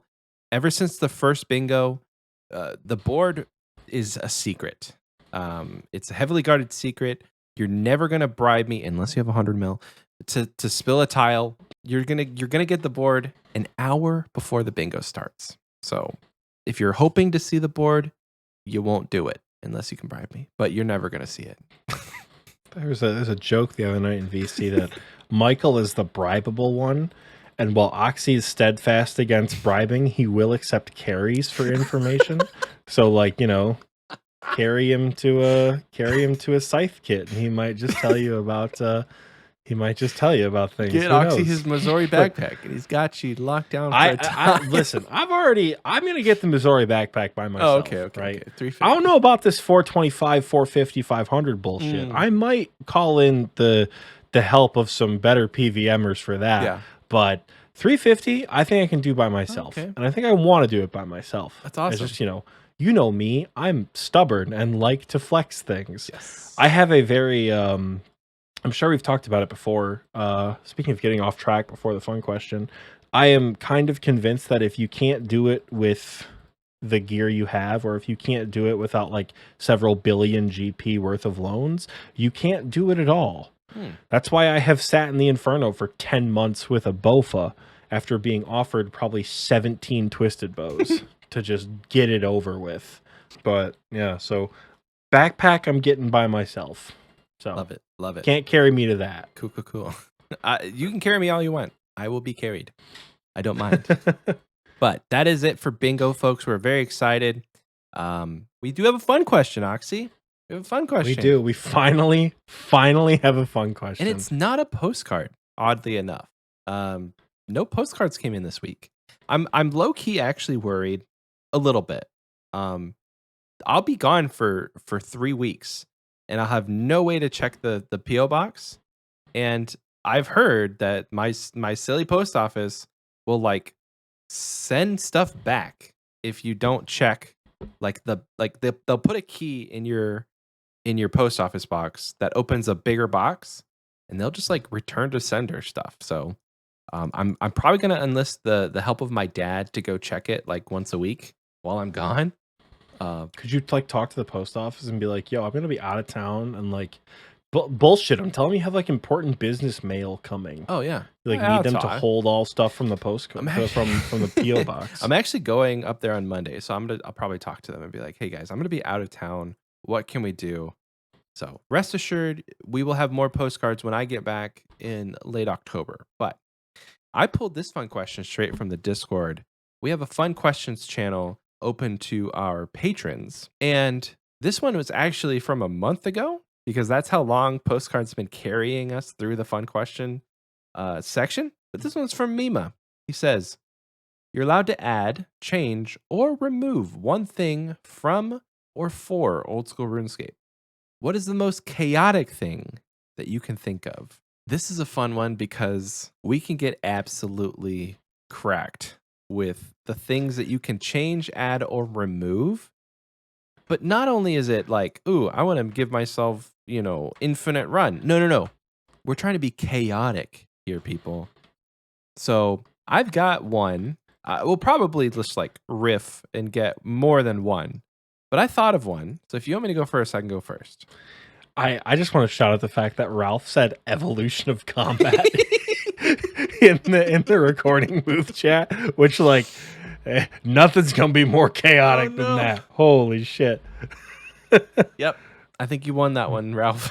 What do you got, Michael? Okay. What do you got? What are you adding, changing, or removing? So I think the most chaotic thing you could do for most players is to remove the ability to teleport. You cannot use any item that would have teleported you or any spell that can teleport you. You have to run or take boats or gnome gliders everywhere you want to go. It's Game of Thrones season 1 style. It takes a month to get Yes. to Chambers of Sarek. Yep. Bro, it's real time. You log in for like 7 days in a row. You're still on the boat going to Zaya. Oh gosh. Yeah, because that's kind of like teleporting, right? Like it probably take, if we're like on a boat just traveling the world map, it'd probably be like at least 2 or 3 minutes, which would be so bad.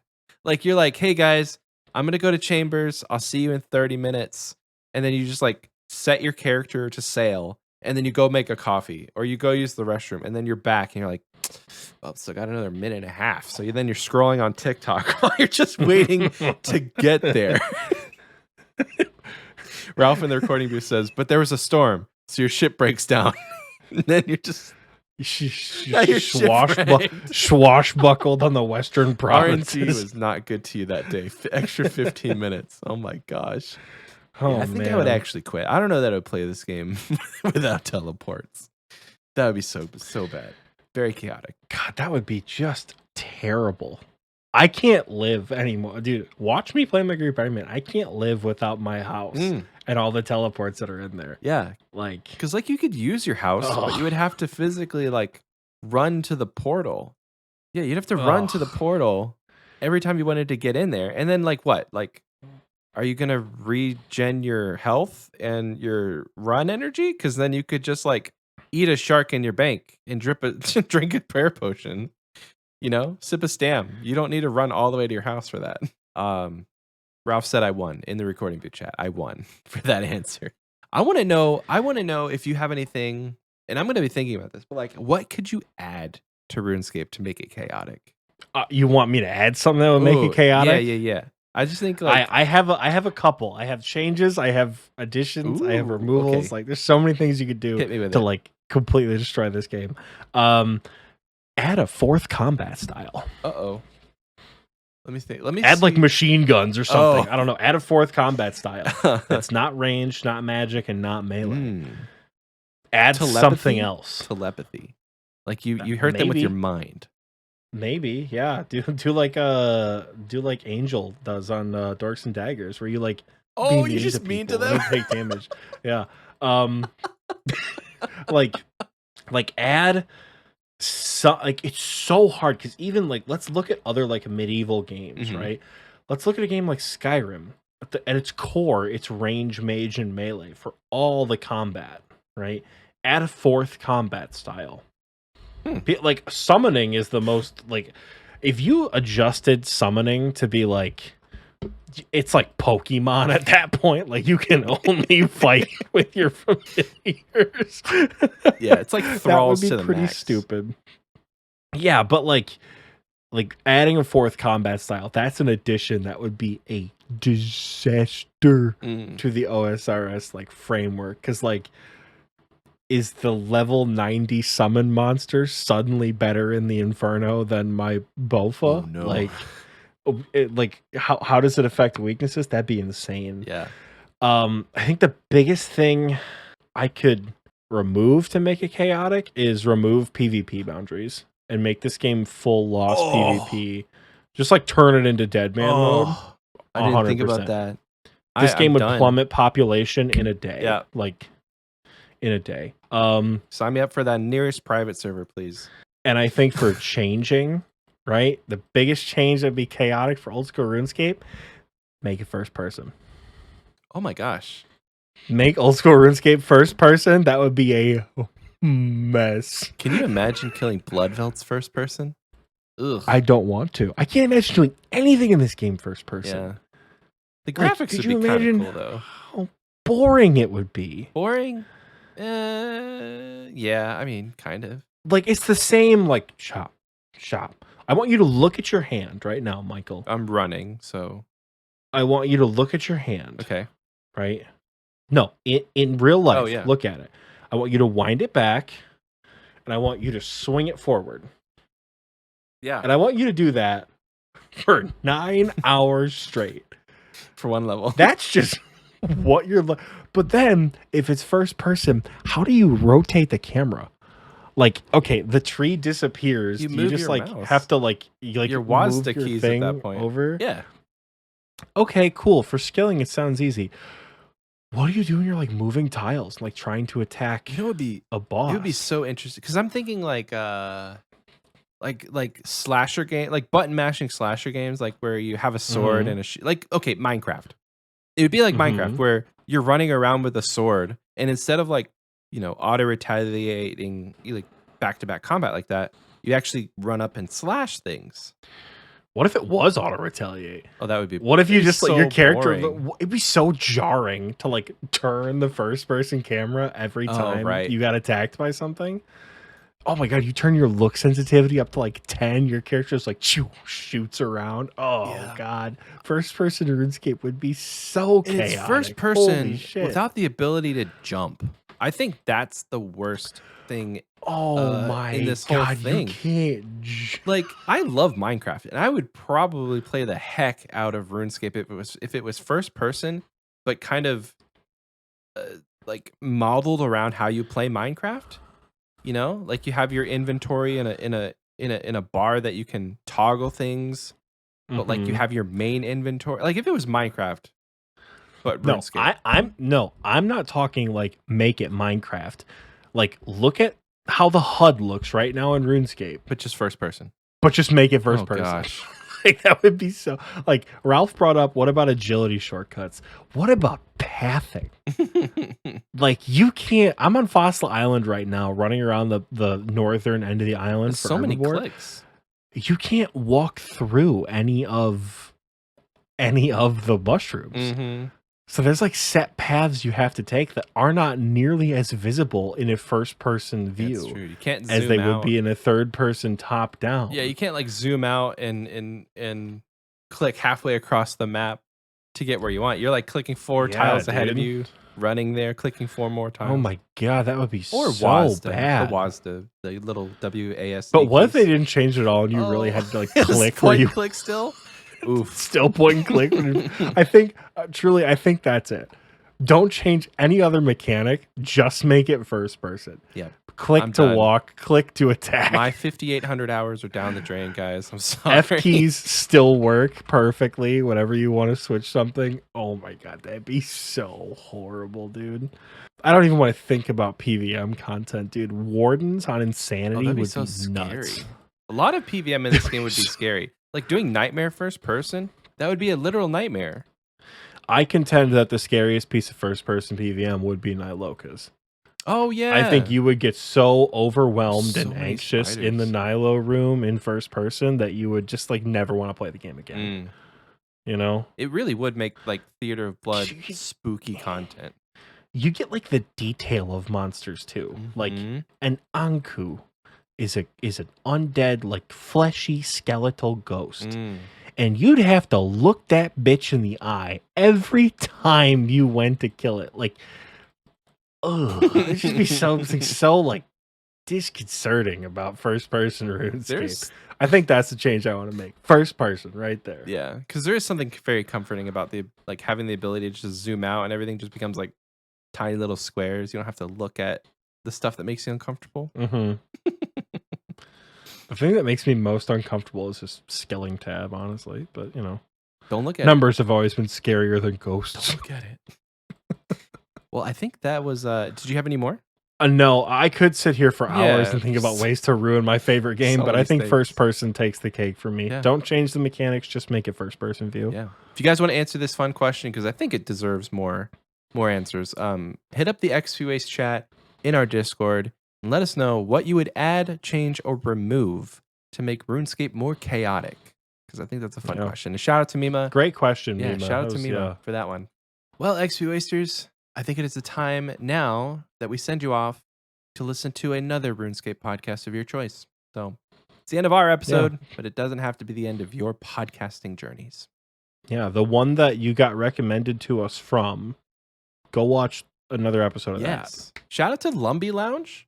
They don't post very often, but they got new microphones. They just hosted a bingo. They're up and coming, guys. Go check out Lumbered Lounge on Spotify. I think they have a YouTube channel, so check them out. But if you want to see the stuff that we have to offer, everything you could ever want is in the description. All of the stuff we talked about in this week's episode, all of our social medias, all of our we have a merch store, x2ace.shop. You can check that out. Follow Oxie and I on Twitch. Subscribe if you're on the YouTube channel. Drop a like on this video. Drop a comment. And yeah, we will see you guys next week. I'll see you in 4 weeks. Yeah, Michael's going to be gone for a long time, guys. Everybody wave goodbye to Michael. Bye, I'm Michael. so excited to hear the guests that you have planned. And I'll be listening from the sidelines. So it's just me. Oh, no. I will not be just gonna listening from the sidelines. I'm going to solo XP waste for the next several weeks. Okay. No, I'm not going to. Absolutely not. There will be guests. Fear not. Yeah. There will be guests. Well, guys, I won't see you next week, but Oxie will. I will see you guys around the time that bingo starts. So get hyped for that. Bye, everyone.